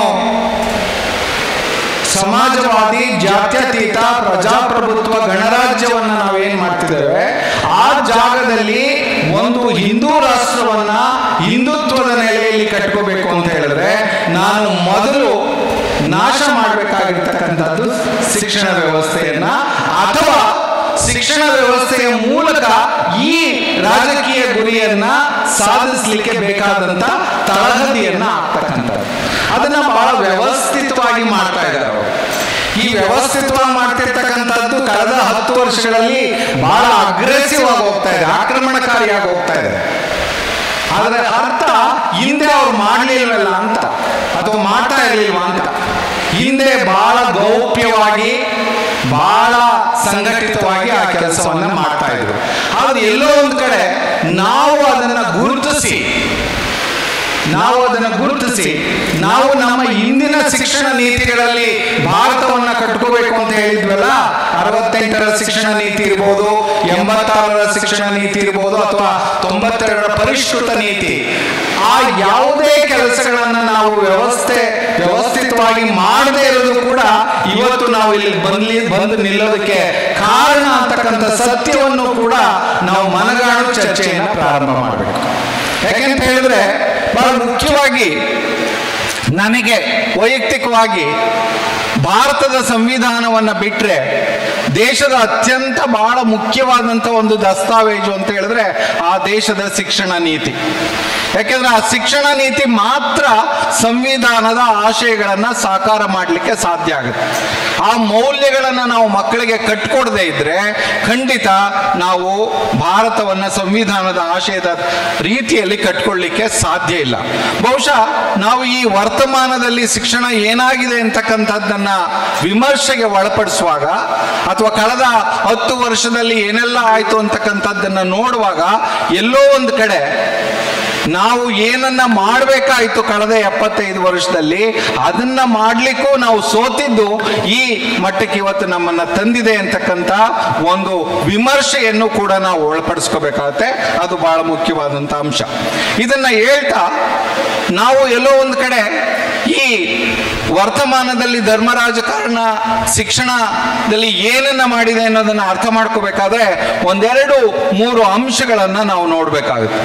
ಒಂದು, ಹೇಗೆ ನಮ್ಮ ಸಂವಿಧಾನ ಪ್ರತಿಪಾದಿಸತಕ್ಕಂಥ ರಾಷ್ಟ್ರೀಯತೆಗೆ ಹೊರತಾಗಿ ಒಂದು ಧಾರ್ಮಿಕ ಹಾಗೂ ಜನಾಂಗೀಯ ಹಿಂದುತ್ವದ ನೆಲೆಯಲ್ಲಿ ಹಿಂದೂ ರಾಷ್ಟ್ರೀಯತೆಯನ್ನು ಪ್ರತಿಪಾದಿಸತಕ್ಕಂಥ ಕೋಮುವಾದಿ ಪಕ್ಷ ಏನು ಭಾಜಪ, ಅದು ಹೇಗೆ ಸಂವಿಧಾನವನ್ನು ಬುಡಮೇಲು ಮಾಡಲಿಕ್ಕೆ ಶಿಕ್ಷಣವನ್ನ ಬಳಸ್ಕೊಂಡಿದೆ ಅಂತಕ್ಕಂಥದ್ದನ್ನ ನಾನೊಂದಷ್ಟು ಉದಾಹರಣೆಗಳ ಮೂಲಕ ನಿಮ್ಮ ಮುಂದೆ ಚರ್ಚೆಗೆ ಇಡ್ಲಿಕ್ಕೆ ಇಷ್ಟಪಡ್ತೇನೆ. ಅದಕ್ಕಿಂತ ಮುಂಚೆ ನಾವು, ಯಾಕೆಂದ್ರೆ ಶಿಕ್ಷಣವನ್ನ ಇವತ್ತು ನಾವು ಮಕ್ಕಳ ಮನಸ್ಸಿನಲ್ಲಿ ಕ್ರಮೇಣವಾಗಿ ಹಿಂದುತ್ವ ಸಿದ್ಧಾಂತವನ್ನ ಏರ್ಲಿಕ್ಕೆ ವ್ಯವಸ್ಥಿತವಾಗಿ ಏನು ಬಳಸ್ಕೊಳ್ತಾ ಇದ್ದೀವಿ, ಅದನ್ನ ಯಾವ 3 ನೆಲೆಯಲ್ಲಿ ನಾವು ಮಾಡ್ತೇವೆ ಅಂತಕ್ಕಂಥದ್ದನ್ನ ಒಂದು ಅರ್ಥ ಮಾಡ್ಕೋಬೇಕಾಗತ್ತೆ. ಹಾಗಾಗಿ ನಾನು ಹಿಂದುತ್ವವನ್ನ ಶಿಕ್ಷಣದ ನೆಲೆಗೆ ಬಂದಾಗ ಯಾವ 3 ಮುಖ್ಯ ಲಕ್ಷಣಗಳನ್ನ ನಾವು ನೋಡ್ತೇವೆ ಅಂತಕ್ಕಂಥದ್ದನ್ನ ಹೇಳ್ತೇನೆ.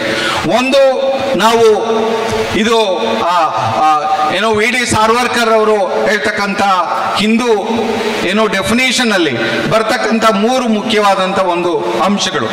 ಒಂದು ಭೌಗೋಳಿಕ ಏಕೀಕರಣ. ಕರ್ನಾಟಕ ರಾಜ್ಯದಲ್ಲಿ ಸಮಾಜ ವಿಜ್ಞಾನ ಪುಸ್ತಕಗಳ ಡಿಸ್ಟಾರ್ಷನ್ ಪ್ರಾರಂಭ ಆದಾಗ ಬಹುಶಃ ನೀವು ಗಮನಿಸಿದರೋ ಇಲ್ವೋ, ನಾವು ಕೊಟ್ಟಂತ ಒಂದು ಭಾರತದ ನಕ್ಷೆ ಏನಿದೆಯಲ್ಲ ಅದು ಭಾರತದ ನಕ್ಷೆ ಆಗಿರಲಿಲ್ಲ. ಈ ಭೌಗೋಳಿಕ ಏಕೀಕರಣದ ನಕ್ಷೆಯ ಕಾನ್ಸೆಪ್ಟ್ ಇದೆಯಲ್ಲ, ಏನೋ ಅಖಂಡ ಭಾರತ. ಅಖಂಡ ಭಾರತ ಅಂದ್ರೆ ನೇಪಾಳನೂ ನನ್ನ ಬಳಿ ಇತ್ತು, ಪಾಕಿಸ್ತಾನನೂ ನನ್ನ ಬಳಿ ಇತ್ತು, ಬಾಂಗ್ಲಾದೇಶವು ನನ್ನ ಬಳಿ ಇತ್ತು ಅಂತಕ್ಕಂಥ ಒಂದು ಕಲ್ಪನೆಯನ್ನ ಮಕ್ಕಳ ಮನಸ್ಸಿನಲ್ಲಿ ಕಟ್ಕೊಡೋ ರೀತಿಯಲ್ಲಿ ನಾವು ಇತಿಹಾಸವನ್ನ ಭೂಗೋಳವನ್ನ ತಿರ್ಚೋದಿದೆಯಲ್ಲ, ಅದು ನಿಮ್ಮ ಹಿಂದುತ್ವದ ಕಲ್ಪನೆಯನ್ನ ಬಲಿಷ್ಠಗೊಳಿಸ್ಲಿಕ್ಕೆ ಮಕ್ಕಳ ಮನಸ್ಸಿಗೆ ವಿಷ ಉಣಿಸ್ತಕ್ಕಂಥ ಕೆಲಸ. ಇದನ್ನ ಬಹಳ ವ್ಯವಸ್ಥಿತವಾಗಿ ಮಾಡಿದ್ರು ಅವರು. ಬಹಳ ವ್ಯವಸ್ಥಿತವಾಗಿ ಕರ್ನಾಟಕದಲ್ಲಿ ಮಾತ್ರ ಅಲ್ಲ, ಕಳೆದ 20 ವರ್ಷಗಳಿಂದ ಮೊಟ್ಟ ಮೊದಲ ಬಾರಿಗೆ 1999ರಲ್ಲಿ 99ರಿಂದ 2004ರಲ್ಲಿ ಮೊದಲ ಬಾರಿಗೆ NDA ಸರ್ಕಾರ ಅಧಿಕಾರಕ್ಕೆ ಬಂದಾಗ ಅವರು ಮೊದಲು ಕ್ಯಾಪ್ಚರ್ ಮಾಡಿದ್ದು NCERT ಸಂಸ್ಥೆ. ಮೊದಲು ಕ್ಯಾಪ್ಚರ್ ಮಾಡಿದ್ದು. ನೀವು ಎಷ್ಟು ಸೂಕ್ಷ್ಮವಾಗಿ ಗಮನಿಸಿದೋ ಇಲ್ವೋ, ಅಲ್ಲಿವರೆಗೆ ವೈಜ್ಞಾನಿಕವಾಗಿ ನಾವು ಇತಿಹಾಸವನ್ನ ವರ್ಗೀಕರಣ ಮಾಡಿದ್ದು ಪ್ರಾಚೀನ ಭಾರತ, ಮಧ್ಯಕಾಲೀನ ಭಾರತ, ಆಧುನಿಕ ಭಾರತ ಅಂತ. ಆದರೆ ಒಂದು ಹೊಸ ನೆರೇಟಿವ್ ಅನ್ನ ಪ್ರಾರಂಭ ಮಾಡಿದ್ರು. ಅವ್ರು ಏನಂತ ಹೇಳಿದ್ರೆ ಸನಾತನ ಭಾರತ, ಮುಸ್ಲಿಂ ಭಾರತ, ಬ್ರಿಟಿಷ್ ಭಾರತ ಅಂತ. ಅಂದ್ರೆ ಅವರು ಎಷ್ಟು ವ್ಯವಸ್ಥಿತವಾಗಿ ಮಕ್ಕಳ ಮನಸ್ಸಿನಲ್ಲಿ ಒಂದು ಹೊಸ ಬಗೆಯ ನೆರೇಟಿವ್ ಅನ್ನ ಕಟ್ಕೊಡ್ತಾರೆ. ಆ ನೆರೇಟಿವ್ ಮೂಲಕ ಹೇಗೆ ಹಿಂದೂ ಧರ್ಮ ಅಥವಾ ಹಿಂದುತ್ವ ಅತ್ಯಂತ ಶ್ರೇಷ್ಠವಾದದ್ದು, ಎಷ್ಟು ಶ್ರೇಷ್ಠವಾದದ್ದು, ಅದು ಏನು ನಾವು ಜನಾಂಗೀಯ ಲಕ್ಷಣ ಅಂತ ಕರಿತೇವೆ, 2ನೇ ಲಕ್ಷಣವನ್ನ, ಅದನ್ನ ಅವರು ಬಹಳ ವ್ಯವಸ್ಥಿತವಾಗಿ ಮಕ್ಕಳಲ್ಲಿ ಬಿತ್ತತಕ್ಕಂಥ ಕೆಲಸವನ್ನ 99ರಲ್ಲೇ ಪ್ರಾರಂಭ ಮಾಡೋದು. ನೀವು ಬಹಳ ಗಂಭೀರವಾಗಿ ನೋಡಿದ್ರೆ ಶಿಕ್ಷಣ ನೀತಿ ಒಂದ್ ಕಡೆ ಅದ್ರ ಬಗ್ಗೆ ಮಾತನಾಡ್ತೇನೆ, ಆದ್ರೆ ಇವತ್ತು ಭಾರತದಲ್ಲಿ ಯಾವ ಯಾವ ರಾಜ್ಯಗಳಲ್ಲಿ ಅವರು ಆಳ್ವಿಕೆಯನ್ನ ಮಾಡ್ತಿದ್ರೋ ಅಲ್ಲೆಲ್ಲಾ ಕಡೆ ಅವರು ಬಹಳ ವ್ಯವಸ್ಥಿತವಾಗಿ ಇದನ್ನೀಗಾಗಲೇ ಮಕ್ಕಳ ಮನಸ್ಸಿಗೆ ಎಲ್ಲಾ ವಿಷಯಗಳ ಮೂಲಕ ಬಹಳ ವ್ಯವಸ್ಥಿತವಾಗಿ ಕಳೆದ 20 ವರ್ಷಗಳಿಂದ ಅದನ್ನ ಬೋಧನೆ ಮಾಡ್ತಾ ಇದ್ದಾರೆ. ಬಹಳ ವ್ಯವಸ್ಥಿತವಾಗಿ ಬೋಧನೆ ಮಾಡ್ತಾ ಇದ್ದಾರೆ. ಅಂದ್ರೆ ಇವತ್ತಿನ ಸಂದರ್ಭದಲ್ಲಿ ಈ ಅವಕಾಶವನ್ನು ಉಪಯೋಗಿಸ್ಕೊಂಡು ಅವರು ತಮ್ಮ ಹಿಂದುತ್ವ ರಾಷ್ಟ್ರದ ಕಲ್ಪನೆ ಏನಿದೆ ಅದನ್ನ ಶಿಕ್ಷಣದ ಮೂಲಕ, ಶಿಕ್ಷಣವನ್ನು ಒಂದು ಟೂಲ್ ಕಿಟ್ ಅನ್ನಾಗಿ ಬಳಸೋದ್ರ ಮೂಲಕ ಬಹಳ ವ್ಯವಸ್ಥಿತವಾಗಿ ಅದನ್ನ ಜಾರಿ ಮಾಡ್ತಿದ್ದಾರೆ ಅಂತಕ್ಕಂಥದ್ದನ್ನ ಎಲ್ಲೋ ಒಂದ್ ಕಡೆ ನಾವು ಗುರುತಿಸ್ಲಿಕ್ಕೆ ವಿಫಲರಾಗಿದ್ದೀವ ಅಂತಕ್ಕಂಥದ್ದನ್ನ ನಾವು ಅರ್ಥ ಮಾಡ್ಕೋಬೇಕು. ಯಾಕೆ ಮಾತನ್ನ ಹೇಳ್ತೀನಿ ಅಂದ್ರೆ, ರಾಷ್ಟ್ರೀಯ ಶಿಕ್ಷಣ ನೀತಿ ಜಾರಿಯಾದಾಗ ನಾವೆಲ್ಲರೂ ಬಹಳ ದೊಡ್ಡ ವಿರೋಧವನ್ನು ಮಾಡಿದ್ವಿ. ಬಹಳ ಬೆರಳೆಣಿಕೆ ಸಂಖ್ಯೆಯ ಜನ ದೊಡ್ಡ ವಿರೋಧ. ಯಾಕೆಂತ ಹೇಳಿದ್ರೆ, ಹೇಗೆ ರಾಷ್ಟ್ರೀಯ ಶಿಕ್ಷಣ ನೀತಿ ಇಡೀ ನಮ್ಮ ಗಣತಂತ್ರ ವ್ಯವಸ್ಥೆಯನ್ನು ಬುಡಮೇಲ್ ಮಾಡುತ್ತೆ, ಹೇಗೆ ಅತಿ ಹೆಚ್ಚಿನ ಕೇಂದ್ರೀಕರಣವನ್ನ ಮಾಡುತ್ತೆ, ಹೇಗೆ ಶಿಕ್ಷಣವನ್ನ ಕೋಮುವಾದೀಕರಣ ಮಾಡ್ತು, ಕೇಸರೀಕರಣ ಮಾಡ್ತು, ಕಾರ್ಪೊರೇಟರೀಕರಣ ಮಾಡ್ತು, ವ್ಯಾಪಾರೀಕರಣ ಮಾಡಿ, ಇವೆಲ್ಲವನ್ನ ನಾವು ಹೇಳಿದ್ವಿ. ಆ ಸಂದರ್ಭದಲ್ಲಿ ನಮ್ಮ ಜೊತೆಗೆ ನಿಂತು ವಿರೋಧ ಮಾಡಿದಂತ, ಆ ಕ್ಷೇತ್ರದಲ್ಲಿ ಕೆಲಸ ಮಾಡ್ತಕ್ಕಂಥ ಶೈಕ್ಷಣಿಕ ವರ್ಗ ಅಂತ ನಾವೇನ್ ಹೇಳ್ತೀವಿ, ಅಕಾಡೆಮಿಷಿಯಾ, ಅವ್ರು ಯಾರು ಬೆರಳೆಣಿಕೆಯಷ್ಟು. ಶಿಕ್ಷಕರಾಗ್ಲಿ, ಯೂನಿವರ್ಸಿಟಿಯ ಪ್ರೊಫೆಸರ್ಗಳಾಗ್ಲಿ, ಅವ್ರು ಯಾರೂ ಕೂಡ ಈ ಒಂದು ವಿಷಯದ ಬಗ್ಗೆ ಒಂದು ಚಕಾರವನ್ನು ಕೂಡ ಎತ್ತಲಿಲ್ಲ. ಅಂದ್ರೆ ನಾನು ಏನ್ ಹೇಳಕ್ ಇಷ್ಟಪಟ್ಟಿದ್ದೇನೆ ಅಂದ್ರೆ, ಒಂದು ರೀತಿಯಲ್ಲಿ ಅವರೆಲ್ಲರನ್ನ ನಾವು ಒಂದು ಬಗೆಯ ಹಿಂದುತ್ವದ ಪ್ರತಿಪಾದಕರನ್ನಾಗಿ ನಾವು ಈಗಾಗಲೇ ತಯಾರು ಮಾಡಿದ್ದೇವೆ. ಅವರಿಗೆ ಸಂವಿಧಾನವೇ ಬುಡಮೇಲಾಗುತ್ತೆ ಅಂದ್ರೂ ಕೂಡ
ಕಿತ್ತಾಕ್ತಾರೆ. ಈಗ ಉದಾಹರಣೆಗೆ ಮೊನ್ನೆ ಹಿಂದೆ NCERT-ನಲ್ಲಿ ತೆಗೆದಾಕ್ದಂಥ ಪಾಠ ಯಾವುದಪ್ಪ ಅಂತ ಹೇಳಿದ್ರೆ ಡಾರ್ವಿನನ ವಿಕಾಸವಾದ. ಯಾವುದನ್ನ ನಾವು ಮನುಷ್ಯ ಹೇಗೆ ಹುಟ್ಟಿದ, ಹೇಗೆ ಅವನು ಇದಕ್ಕೆ ಬಂದ ಅಂತಕ್ಕಂಥದ್ದನ್ನು ವೈಜ್ಞಾನಿಕವಾಗಿ ವೈಚಾರಿಕವಾಗಿ ಅರ್ಥ ಮಾಡ್ಕೊಳ್ಳೋಕೆ ಪ್ರಯತ್ನ ಪಡ್ತೀವೋ, ಅವರು ಅದನ್ನ ಸನಾತನ ನೆಲೆಯಲ್ಲಿ ಧರ್ಮದ ನೆಲೆಯಲ್ಲಿ ಅರ್ಥ ಮಾಡ್ಕೊಳ್ಳಿಕ್ಕೆ ಆ ಪಾಠವನ್ನೇ ಕಿತ್ತಾಕ್ತಾರೆ. ಆ ಮಿನಿಸ್ಟರ್ ಹೇಳ್ತಾರೆ, ಆ ಮಿನಿಸ್ಟರ್ ಹೇಳಿದಂತ ಒಂದು ಸ್ಟೇಟ್ಮೆಂಟ್ ಕೇಳ್ಬೇಕು ನೀವು. ಒಬ್ರು ಪ್ರೆಸ್ನವರು ಯಾಕೆ ಡಾರ್ವಿನನ ವಿಕಾಸವಾದವನ್ನ ನೀವು ತೆಗೆದಾಕ್ತೀರಿ ಅಂದ್ರೆ ಆ ಸಂಬಂಧಪಟ್ಟಂತ ಶಿಕ್ಷಣ ಸಚಿವರು ಹೇಳ್ತಾರೆ, ಹೇಗೆ ಮನುಷ್ಯ ವಿಕಾಸ ಆದ ಅಂತಕ್ಕಂಥದ್ದನ್ನು ನೀನೇನಾದ್ರೂ ನೋಡಿದ್ದ ಅಂತ ಕೇಳ್ತಾರೆ. ಅಂದ್ರೆ ನಾವು ಯಾವ ರೀತಿನಲ್ಲಿ ಇಡೀ ನಮ್ಮ ಒಂದು ಪ್ರಜ್ಞೆ ಪ್ರಶ್ನಿಸ್ತಕ್ಕಂಥ ಅಥವಾ ಒಂದು ಯಾವಾಗಲೂ ಪ್ರಜ್ಞಾಪೂರ್ವಕವಾಗಿ ತೀರ್ಮಾನಗಳು ತೆಗೆದುಕೊಳ್ತಕ್ಕಂಥ ಶಕ್ತಿ ಏನಿದೆ ಅದನ್ನು ಸಂಪೂರ್ಣವಾಗಿ ನಶಿಸ್ತೇವೆ. ಈಗ ನೋಡಿ, ಇಡೀ ಶಿಕ್ಷಣ ವ್ಯವಸ್ಥೆಯಲ್ಲಿ ನಾವು ಮಾತನಾಡ್ತಾ ಇರ್ತಕ್ಕಂಥದ್ದು ಸಾಕ್ಷರತೆ, ಫೌಂಡೇಶನ್ ಲಿಟ್ರಸಿ. ಯಾವ ಶಿಕ್ಷಣ ವ್ಯವಸ್ಥೆ ವೈಚಾರಿಕತೆಯನ್ನ, ವೈಜ್ಞಾನಿಕತೆಯನ್ನ, ವೈಜ್ಞಾನಿಕ ಮನೋಧರ್ಮವನ್ನ ಮಾತನಾಡಬೇಕಾಗಿತ್ತೋ ಆ ಶಿಕ್ಷಣ ವ್ಯವಸ್ಥೆ ಇವತ್ತು ಎಷ್ಟು ಅಚ್ಚುಕಟ್ಟಾಗಿ ಅವರು ಅದನ್ನ ತಂದು ಇಲ್ಲಿಗೆ ನಿಲ್ಲಿಸಿದ್ದಾರೆ ಅಂದ್ರೆ ಕೇವಲ ನಾವು ಸಾಕ್ಷರತೆಯ ಬಗ್ಗೆ, ಬುನಾದಿ ಶಿಕ್ಷಣದ ಬಗ್ಗೆ ಮಾತನಾಡ್ತಾ ಇದ್ದೇವೆ. ಶಿಕ್ಷಣದ ಮೂಲ ಉದ್ದೇಶ ಸಂವಿಧಾನದ ಆಶಯಗಳಿಗೆ ಅನ್ವಯನೇ ನೀವು ಹೋದ್ರೂ ಕೂಡ ಮೂಲ ಉದ್ದೇಶ ವೈಚಾರಿಕತೆಯನ್ನು ಕಟ್ಕೊಡೋದು, ವೈಜ್ಞಾನಿಕವಾದಂಥ ಶಿಕ್ಷಣವನ್ನು ಕೊಡೋದು, ಆ ಮೂಲಕ ಮಾನವೀಯತೆಯ ಮೂಲಕ ಒಂದು ಸಹಬಾಳ್ವೆಯ ಸಮಾಜವನ್ನ ಸೃಷ್ಟಿ ಮಾಡ್ತಕ್ಕಂಥದ್ದು. ಆದರೆ ಕರ್ನಾಟಕದಲ್ಲಿ ನಾವೇನ್ ಮಾಡಿದ್ವಿ? ಕರ್ನಾಟಕದಲ್ಲಿ ಈಗಾಗಲೇ ಬಾಲನ್ ಅವ್ರು ರೆಫರ್ ಮಾಡಿದ್ರು, ಹಿಜಾಬ್ ಮೂಲಕ ಇಡೀ ಶಿಕ್ಷಣ, ವಿಶೇಷವಾಗಿ ವಿದ್ಯಾರ್ಥಿ ಸಮುದಾಯವನ್ನ ನಾವು 2 ಭಾಗವಾಗಿ ವಿಭಜನೆ ಮಾಡಿದ್ವಿ. ಇವತ್ತು ಕೂಡ PUCL ಅಧ್ಯಯನದ ಪ್ರಕಾರ ಸುಮಾರು 17,000 ಹೆಣ್ಣು ಮಕ್ಕಳು ಅಲ್ಲಿ ಶಿಕ್ಷಣವನ್ನ ಕಳ್ಕೊಳ್ತಕ್ಕಂಥ ಒಂದು ವಾತಾವರಣವನ್ನ ನಾವು ಸೃಷ್ಟಿ ಮಾಡಿದ್ವಿ. ಹಾಗಾಗಿ ಗೆಳೆಯರೇ, ನಾವು ನೋಡ್ಬೇಕಾದ್ದೇನಂತ ಹೇಳಿದ್ರೆ ಶಿಕ್ಷಣದ ಮೂಲಕ ಅವರು ತಮ್ಮ ರಾಜಕೀಯ ಒಂದು ಗುರಿ ಏನಿದೆ, ವಿಶೇಷವಾಗಿ ಹಿಂದೂ ರಾಷ್ಟ್ರವನ್ನ ಸ್ಥಾಪಿಸ್ತಕ್ಕಂಥ ಅವರ ರಾಜಕೀಯ ಅಂತಿಮ ಗುರಿ ಏನಿದೆ ಅದನ್ನ ಅವರು ಸಾಕಾರ ಮಾಡಿಸ್ಲಿಕ್ಕೆ ಶಿಕ್ಷಣವನ್ನ ಅತ್ಯಂತ ವ್ಯವಸ್ಥಿತವಾದಂಥ ಸಾಧನವನ್ನಾಗಿ ಬಳಸ್ಕೊಂಡ್ವಿ. ಇದನ್ನ 2 ಹಂತದಲ್ಲಿ ನಾವು ನೋಡ್ಬೇಕು. ಮೊದಲನೇ ಹಂತ 1999ರಿಂದ 2004ರಲ್ಲಿ ಮುರಳಿ ಮನೋಹರ್ ಜೋಶಿ ಅವರು HRD ಮಿನಿಸ್ಟರ್ ಆಗಿದ್ದಾಗ ಅವರು ಮೊದಲು ಪ್ರಾರಂಭ ಮಾಡಿದ್ದು NCERT-ನಲ್ಲಿ ಯಾರು ಅತ್ಯಂತ ವೈಜ್ಞಾನಿಕವಾಗಿ ವೈಚಾರಿಕತೆಯ ನೆಲೆಯಲ್ಲಿ ಇತಿಹಾಸದ ಪುಸ್ತಕಗಳನ್ನು ಬರೆದಿದ್ರೋ ಆ ಎಲ್ಲಾ ಪುಸ್ತಕಗಳನ್ನು ಸಂಪೂರ್ಣವಾಗಿ ಬದಲಾಯಿಸಿದ್ರು.